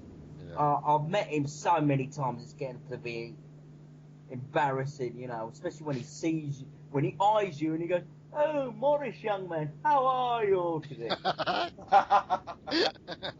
Not even cheering up, you know what I mean? Oh, of course. Hey, what was that, Callan? No, I was just laughing. Oh, okay, I thought you said something. Has anybody had the what's the word, the honour of going to any of the theatre shows that they've done on Doctor Who in their time? No, I was going to go to the one in 77 with Wendy Pabbery. Was it 77 or 79? What was that one that was on the West End? Was that the 7 Keys to Doomsday? Yeah, I was thinking of that one. With Trevor Martin. Yeah, Trevor Martin. Yeah, Do you know what they did? They actually filmed a special set where Tom Baker actually lies on the floor and he regenerates. Oh, I thought it was Pertwee regenerating in the Trevor Martin. No. Are you sure? Because that's what I've read. No. Because I have it right here in the Doctor Who guide. Is it? You sure? Yeah, I have the Doctor Who program guide, volume 2. Who was the one It was in the late to mid 70s, wasn't it? And the guy, I know who was the one in the Time Lords in the War Games. Oh, that could have. I know who you're talking about. Are you talking about Bernard Horsfall? Bernard. Not Bernard Horsfall. The other one next to him. That's. What's his name? I know, it'll hit us in about a half an hour when we're done. Yeah, it will. I'll find it. Well, he actually did a stage play. They did a stage play of Doctor Who, and he played the Doctor, and for the life of me, and it was Trevor Martin. Yeah, is it? Yeah, he Trevor Martin. Yeah, it was Tom Baker. It was Tom Baker. When he regenerated, they did a special scene, and I can't. Yeah, it was that. It wasn't John Pertwee. When I read it was Pertwee and the Martin. Nah. I think I know what he's trying to get at. What they did when Trevor Martin did that play, because Tom Baker was going to be the Doctor anyway on TV. They had Trevor Martin regenerate into Tom Baker. Was it? I can't remember, but it was a long time ago, man. I can't remember. Because that was around 1973. That play was put on. Was it? I'm sure it was 79. No, it was much earlier. It was about 73. Was it? Page 109 of the Doctor Who program by John Mark LaFisher. Originally planned for John Pertwee, the Doctor's role was taken by Trevor Martin, whilst Wendy Bradbury played one of the companions. Opening scene showed a screen with the face of Pertwee changing into Trevor Martin's. Oh, okay. Oh, right, okay. Sorry, that was just burned into my brain. I still have this book, the Doctor Who program guide. Well, I still, because I couldn't have been 73, because I've only been about 2, but I actually still remember it as 79, something like that. But then again, that's how your brain goes. Oh. 1974. Is it 74? Okay, yeah. Yeah, the Adelphi Theatre in London, 4 weeks from the 16th of December. Right. How long did it run for, though? Maybe it was, if it run for years, DoctorWhoMan could have been there years later, no? It only ran for 4 weeks. 4 weeks, I don't know. They might have done other stage plays. I don't know. They done the Ultimate something or another later on with John Pertwee and Colin Baker, didn't they? Another play. Yeah, but that was in the 80s. That was. Yeah, that was in the 80s. That one. Yeah, that was in the 80s. That was. I had the audio CD of is that the Seven Keys to Doomsday? I got that one where Trevor Martin reprises that role actually. I got it audio. Yep, it was Doctor Who and the Daleks and the Seven Keys to Doomsday. That's right. Yeah. And I believe it was a rewrite of the Keys of Marinus, if I remember right, wasn't it? Was it? That's what I read and heard. Yeah, because it was based off the Keys of Marinus. Oh, okay. All right, yeah. The Doctor and his 2 companions, Jenny and Jimmy, prevent the Daleks and their crab-like slaves, the Crawlentulas, finding the 7 crystals of Karn, which would enable them to control all life in the universe. Which is funny because Karn would, pop up later in the brain of Morbius. That's right. Yeah. So, very interesting how Karn's, keeps popping up. It just popped up again in Night of the Doctor. Yeah. Okay, but before we get too far on, let's go into merchandising, as Mel Brooks said at Spaceballs. Merchandising. Okay, anyone? All right, let's start with Harry and go around. Harry, did you ever have any of the toys or any other merchandise from Doctor Who back then? A couple of items, not many. I've got about 2 or 3 items. I've got the 2 Dave Powell figures of Sylvester McCoy, one in the gray suit, one in the brown suit. I've got one of Sophie Aldred as Ace, and a friend of mine just recently gave me a Cyberman configured with a little booklet for the holidays. Okay, now you being an American, I'm going to bounce a name off you and see if it strikes any memories. Intergalactic Trading Company. Doesn't ring a bell. Oh, okay, because that was the only thing I had here being an American that had any Doctor Who merchandise in it. They'd send you a catalog Stuff I got was from conventions that was Dave Powell material. Yeah, but you could actually order the stuff from them, and like I said, I got lucky. A friend of mine stumbled me upon it. Matter of fact, I think I might have read about it in Starlog, and that's how I started getting their, monthly, little annual they'd hand out where they had all their stuff you could order. By the way, I just looked it up. Intergalactic Trading, founded in 1976, still in business today. They still have a website. Wow. Impressive. Okay, so all right, go on ahead, Harry, and finish up. So you got figures, and what else? So I've got two Sylvester McCoy figures, a Sophie Aldrin Ace figure, and a friend of mine just gave me one of these little box Cyberman figures with a book that went along with it. Ooh, interesting stuff. You know what era the Cyberman's from, or? It's one of the new ones. Oh, okay. All right, let's bounce over to, okay, well, I should wait because this is going to be an inventory list. Trust me, my collection stuff is books. I mean, I've got books. Oh, Lord, do I have books. Is that I've got all the Target novelizations. I've got the new adventure books. I've got some of the missing adventure books. I've got hardbacks. I've got, I'm a book lover. That's me. Yeah, in my case, though, yeah, the only books I had was one summer we were going on vacation. My mom knew I loved Doctor Who, so she ran up to the local bookseller and she bought me, it was Terminus, The Five Doctors, and I can't remember what the other one was. And this is back before I even knew about regeneration, so I'm like, who the hell's this blonde guy on the cover? It's Tristan. How many times I tell you, Tristan? Yeah, what's Tristan the Vet doing on my damn book? Yeah, exactly. Okay, so now for the inventory list. Go for it, Morris. Give us just a brief glimpse of all the merchandise you have from those days. Well, basically, instead of me waffling on about what I've got, I'm going to see if Callan and Phil remember a lot of these stuff from a British point of view, because you'd laugh what was out. Phil Callan, do you remember about 1977, 76, the Dennis Fisher, Migu, Tom Baker figure?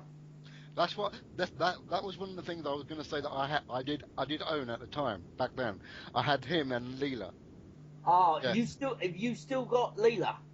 Nope, I haven't got them anymore. I don't know what happened to them. I must have lost them in transit. Oh, Oh, actually, no, it's a lie. I know where Tom Baker is, but I have to go back to that house and reclaim it. That's years ago now. Is he fully clothed? He's fully clothed with his scarf and everything, and his little tiny sonic screwdriver. Leela, I don't know what happened to her, but Well, Leela's worth a lot more. But, is she? Damn. Oh no. Yeah, about 300 quid's worth. Yeah. Tom Baker's about 200 quid, boxed. But they had. Did you have the TARDIS with it? No, I wasn't lucky enough to get that. Because get this, Freedom and Harry, the TARDIS, instead of and it was quite inventive. Wait. Is that the one where you can put the Dr. Doll in it and you turn the top and he disappears inside? You can't see him in the box. I do have a TARDIS is collectible of some sort. I've got what looks like a bank. A friend of mine I bought some stuff from one time. He sent it to me. A TARDIS bank with Tom Baker on the front of it, and also he sent along with me a little book that had a breakdown of listing of different Dalek stories. Yeah. Well, is the TARDIS piggy bank? Is it made out of tin or is it China? It's not blue like you expect. It was gray. No, you don't understand. Is it made out of tin or China? Is it metal or ceramic? Metal. Yeah. Okay. Yeah. That's from 1980. Yeah. Well done, Harry. Well done. Keep that. I remember begging my mother. I remember begging my mother for that Doctor Who radio transistor thing. Yeah. I've got one of them. Yeah. You got it? Have you got it? Oh, what was that? Describe it. was like actually, you'll be better off describing it than I would because I can only vaguely remember it. It was like a, like the Star Trek tricorder thing, but it was like it played little music, little sounds and things on it. Little sounds and things and beeps and stuff on that. Yeah. Blah blah blah. It's basically like a transistor thing, like the Harry, like the Star Trek, beam me up, Scotty thing, but it's like a communicator or something. Yeah, this had a Tom Baker. It was like it was a weird kind of radio thing, really. It was like a radio box thing. Yeah. And you can do things with it. Yeah, brilliant. Yeah, man. Yeah. Still got mine. You still got yours? Yeah. Wow. I'm sagged it. That's why. He's got a museum. Are you kidding? But I told him he should rent a property and start a Doctor Who museum. I've got a lot actually. No, there's one person who's got a hell of a lot more than I have. Tell you that. But no, it's just because basically, I had to work a lot for my on my figures, and basically because I had to work for it, you look after it more. You know what I mean? So, that's why. But Anyway, get this about this the Dennis Fisher Tom Baker figure was it, you put the Tom Baker figure in the TARDIS instead of the TARDIS disappearing and that the actual you spin the top and Tom Baker would disappear. I think I did have it then because I remember doing that quite a lot of time with it until I broke the top. Yeah, that's brilliant now. Oh, yeah. And also, did you have the and also there was a Cyberman. Did you have the Cyberman? No. Now that's worth a lot of money. That's worth about 500 quid. But no, I haven't got that one. No. But I still do have my original packet of the Doctor Who trump cards from the early 70s. I still got that. Yeah. I got. They're pretty common. But what made me laugh was just get ready, children. You know the Cyberman. Why did he have a nose?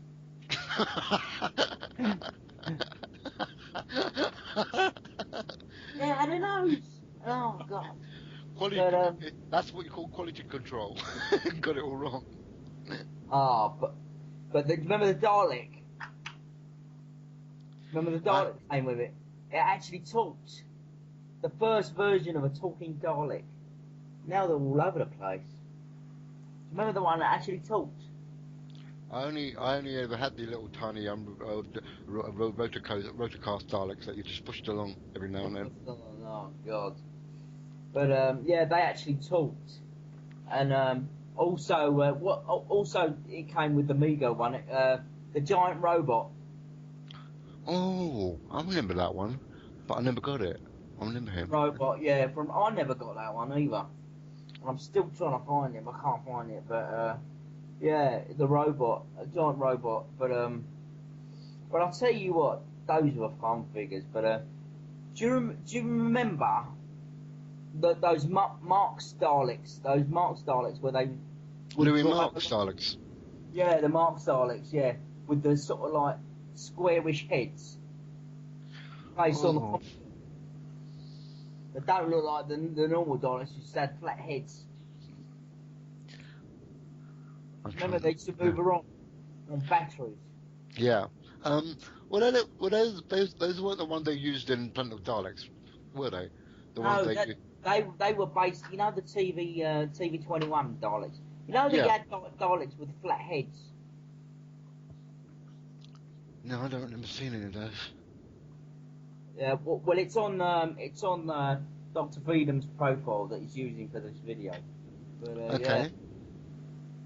Yeah. But you and also God, I can't remember I got this. I can't believe I got this. And no, I haven't got the Easter egg with it. Do you remember when Peter Davison was Doctor Who? Do you remember they issued the Easter egg?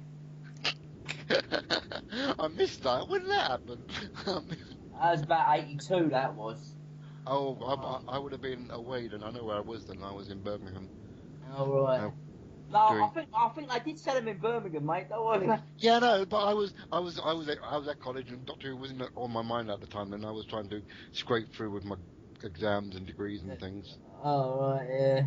No, they had the first Doctor Who Easter egg. So yeah, that was 1982. But do you remember the board games? The board game. Did I ever own it?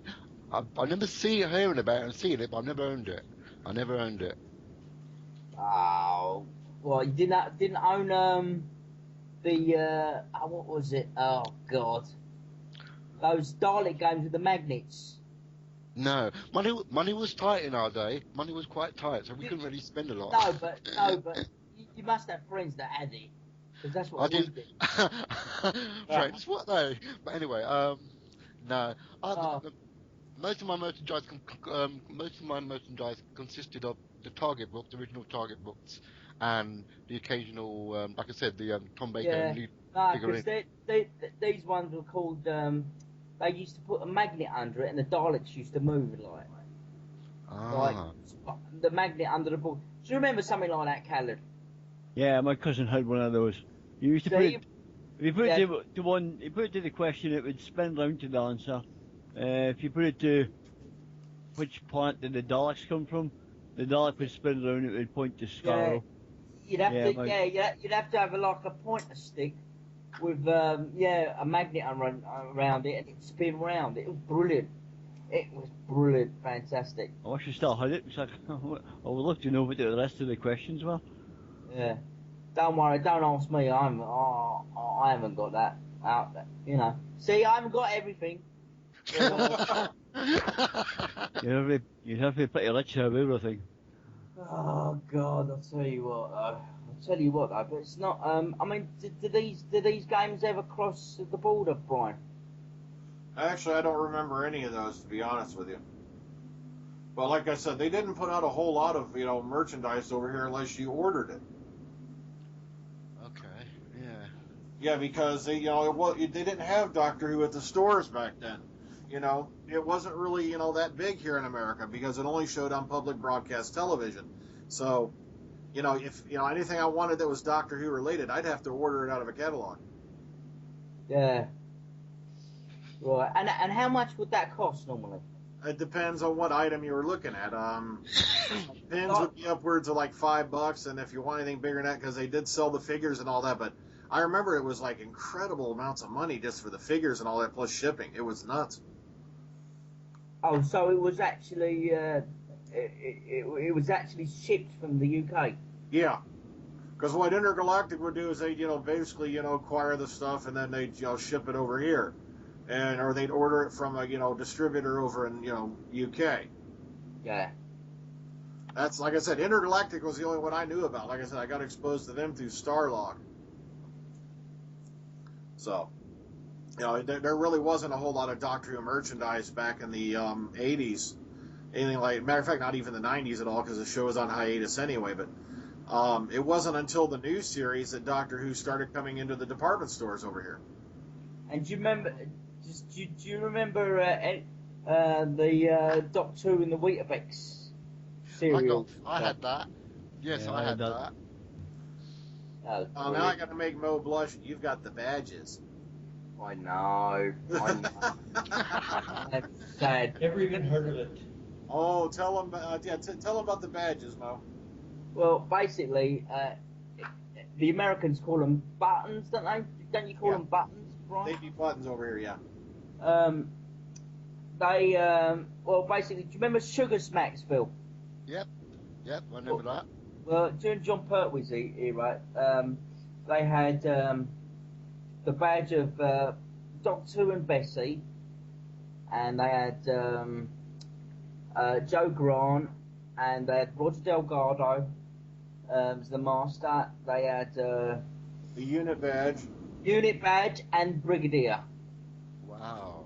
If you The only, collect. the only reason I know this because if you look on the back thing for this particular, broadcast, I got a lot of that stuff from Morris, and I put them into the background. So. Yes. From 1971, yeah. And yes, I have got all of them. Yes. Yeah. Sad. That's well before I even got in on the show. Because as I said, I didn't get in until 1982. Well, it took me a long time to track them down, but yeah. But these things, if you're prepared, sometimes you can get a bargain, like I do. You can pick them up on the magic called eBay, but you know. That magical place. Yes, but because before then I used to go to flea markets, car boots if you're lucky, but it's a lot harder to find. I mean, I bet you can't guess what the rarest Doctor Who annual is. Ooh, what? Okay. Oh, God. Colin Baker's. Say that again? Colin Baker's. No, Okay, Peter Davison. it's not. No, they're not. They're not the desirable ones. They're not. None of them. None of those two are, and it shocks me. All right, the Hartnell one. No, that's what I would have thought. Right, I would have thought it would have been the Patrick Troughton ones. Yeah. Yeah. But no, it's the first John Pertwee from the 1970-71. A lot of Really? people go mad for it, yeah. And it's not as rare. It's not as rare as people think, but people go mad for that issue. People go mad for it. You know, I don't know why. It should be the Patrick Troughton ones, because believe it or not, do you realise? Have you ever noticed you don't see Patrick Troughton's face on a lot of Doctor Who merchandise? No, you don't. It's true. You do now. You do now, which is Back then you do. Well, how many annuals did Patrick Troughton fronted? When three. he, three. Okay. Yeah, 3. But oh god, I've mentioned this before. But what the most funniest titles on one of the strips was on the 69-70 annual was Doctor Who and the Vampire Plants. Oh my god, it was funny, but you know, I don't want to say it too loud because Stephen Moffat might nick it and use it. No. But, Oh my no! You said the name that must not be named, Mo. oh my god, oh my god, but yeah, that is for some reason, you know, the John Pertwee one, the first one, they love it, they want it, they think it's rare and it isn't, but it's a shame though. But you know, there we go. But do you remember Typhoon had a Doctor Who advert in about 76, and it had a special annual. No. The Typhoon tea bags. No, I don't remember that. Yeah. Or They're TV nasty. Tornado. Oh yeah, TV Tornado from '68. Yeah, I've got that. Got a picture of that on the background graphic as well for this one. So if you want, it's got Patrick Troughton and the Ice Warriors from 1968. Do any of you guys have the Skyrocket cards that came with a lollipop? I've got the book, the Skyrocket, where you get the cards and stick it in the book. I've got the actual book. Wow! Oh man! all right, what do you want to say, Callan? We didn't hear you. No, I'm just saying no, I think it was Oh, you don't have any of those? Okay. Yeah, I've got the actual where you stick the cards in the book. But you know, the actual cards in the book. I've got the book. But yeah. But Oh man, lots and lots of stuff from yesteryear they don't have today now. It's true. But People don't think of it that much as collectibles. I mean, back then it was just something you got. I mean, today, you mentioned people be grabbing it up like crazy. yeah, because people think, oh, there's loads, because there wasn't really that many figures. There was, I'll tell you what I do remember, and I don't have it. They had an airfix, and I'll tell you what, Patrick Troughton really did not like putting his face to anything, really,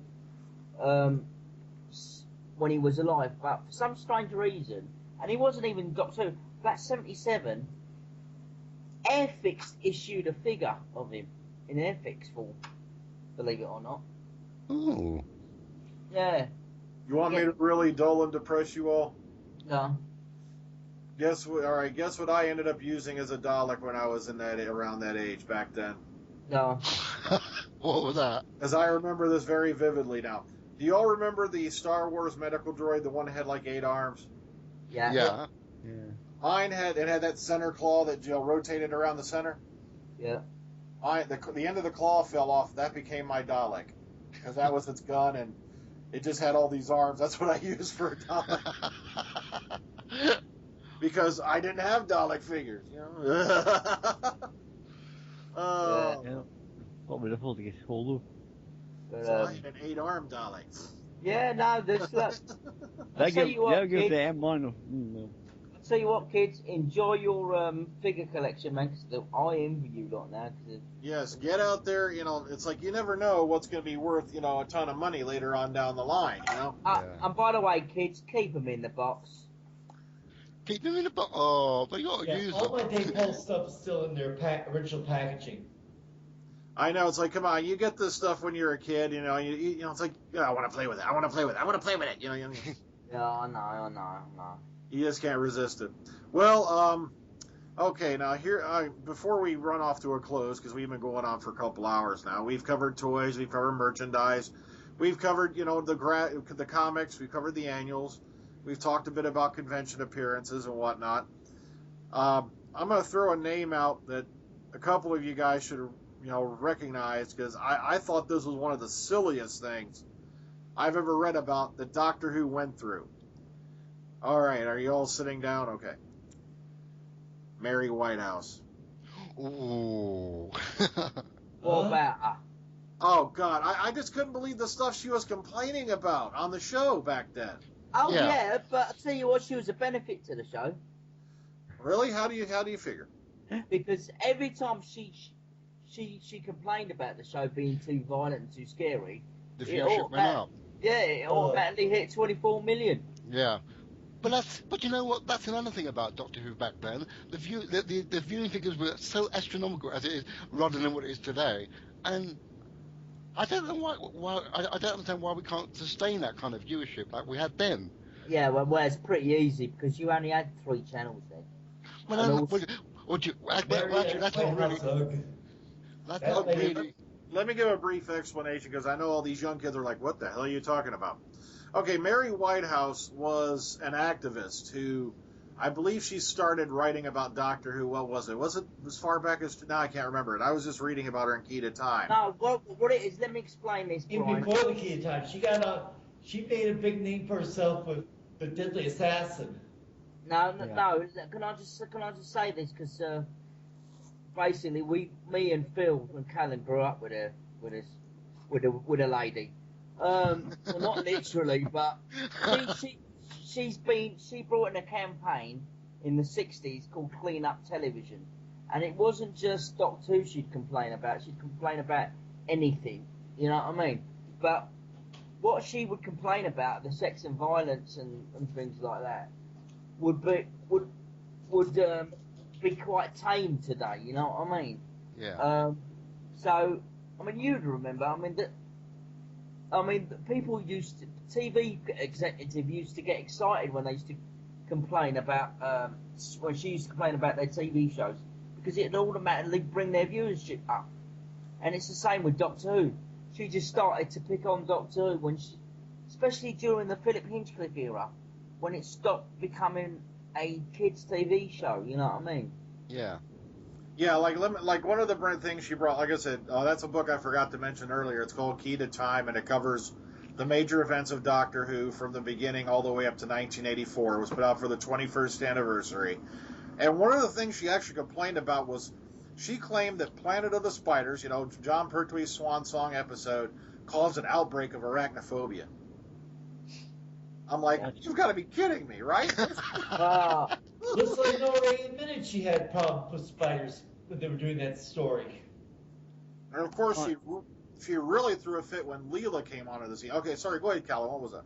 I think that's bull bonnets. Bull pancakes. I don't really think it caused arachnophobia, as far as I know, anyway. I know. She just... They weren't very spidery, were they? You know, it's like, even if the doctor, you know, would accidentally wince the wrong way, she'd throw a fit about it, right, Art? She was one of the very few women I would call a female version of a bull, and then they normally use that word about females. Just her and Margaret Thatcher. But I think Doctor Who works best when it goes over the tipping mark, so to speak, for viewers, because when she it would when love, she would love Moffat. I'll tell you that. I know she would. Oh God, it's like pussycats compared to Phillip Hinchcliffe, mate. I'll tell you that. Yeah. She'd be kissing his ring. Oh, she'd say, "Oh, you're a pleasure for television." Oh. Yeah, lived to the ripe old age of 91, passed away back. Matter of fact, here's the irony. One of the shows she complained about a lot was Doctor Who, right? She died on the 23rd November 2001. Oh, Lord. I didn't know that. I didn't know that. I didn't know that either. Talk about irony. Talk about irony, you know? Wow, that's a kick in the teeth. Oh. Yeah, she died on the 38th anniversary of Doctor Who.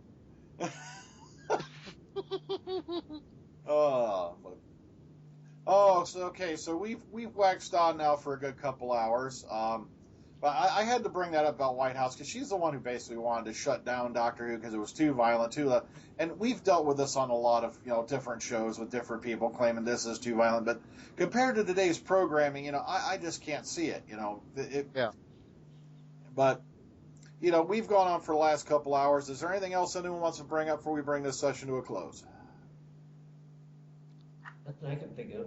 I think we covered all the bases pretty well, don't you think? Yeah. I mean, there was one thing I was going to bring up about before video and DVDs. Occasionally, if an episode got really, really high ratings, like Genesis of the Daleks, it would appear in a compressed form on vinyl. So, but other than that, no, not really. Plus, we forgot about the audios, stuff they've put out over the years. Oh, yeah, but... Mm-hmm. Yeah. Maybe is it all right one of these days with the part 2, maybe, yeah? We should, because, I forgot to cover the Exploration Earth audio and all that. It's just, we were having such a fun time here, I just couldn't, I just sat back and enjoyed myself mostly through this one. Oh. Cool. It's been a blast tonight. I mean, I'm picking up some stuff I didn't know about, getting some stuff out that some of you guys weren't aware about. I mean, it's been a blast tonight. Agreed. Okay, so I'm going to go around and get everybody's final thoughts and goodbyes, and we'll bring this session to a close. Let's start with Phillip. Well, thank you for having me, people, and for you young guys out there, Doctor Who has a long history of toys and enjoyment. So seek them out, and hope to see you again. Okay, Callan? Thanks for having me, gentlemen, and I hope everyone enjoyed the podcast. Goodbye. All right, Forrest? Well, I hope you enjoyed it. I hope you found it a little bit interesting, and hopefully see you soon. Okay, Harry? It's been a blast. I picked up some stuff I didn't know about. Was able to share some stuff that others weren't aware of. I mean, I always have a blast with the podcast, but tonight's was especially enjoyable. See, that's one of the reasons, we did this one, because to remind people that Doctor Who hasn't been just a show. Doctor Who has become a legend. It's become a legacy. It's one of the very few shows out there in the world that's crossed so many generations. It's the oldest, running science fiction show. And sometimes, we tend to lose sight of the past as we move on in the present and the future. And it's nice to look back every now and then, and see all the things that have, gone past us, and maybe some of the things that happened before we were born, things we never knew about. Well, guys, that's it. On behalf of the Omega Files, I'm Dr. Freedom. I hope you all enjoyed the cast. Enjoy the rest of your evening. Take care. Good night.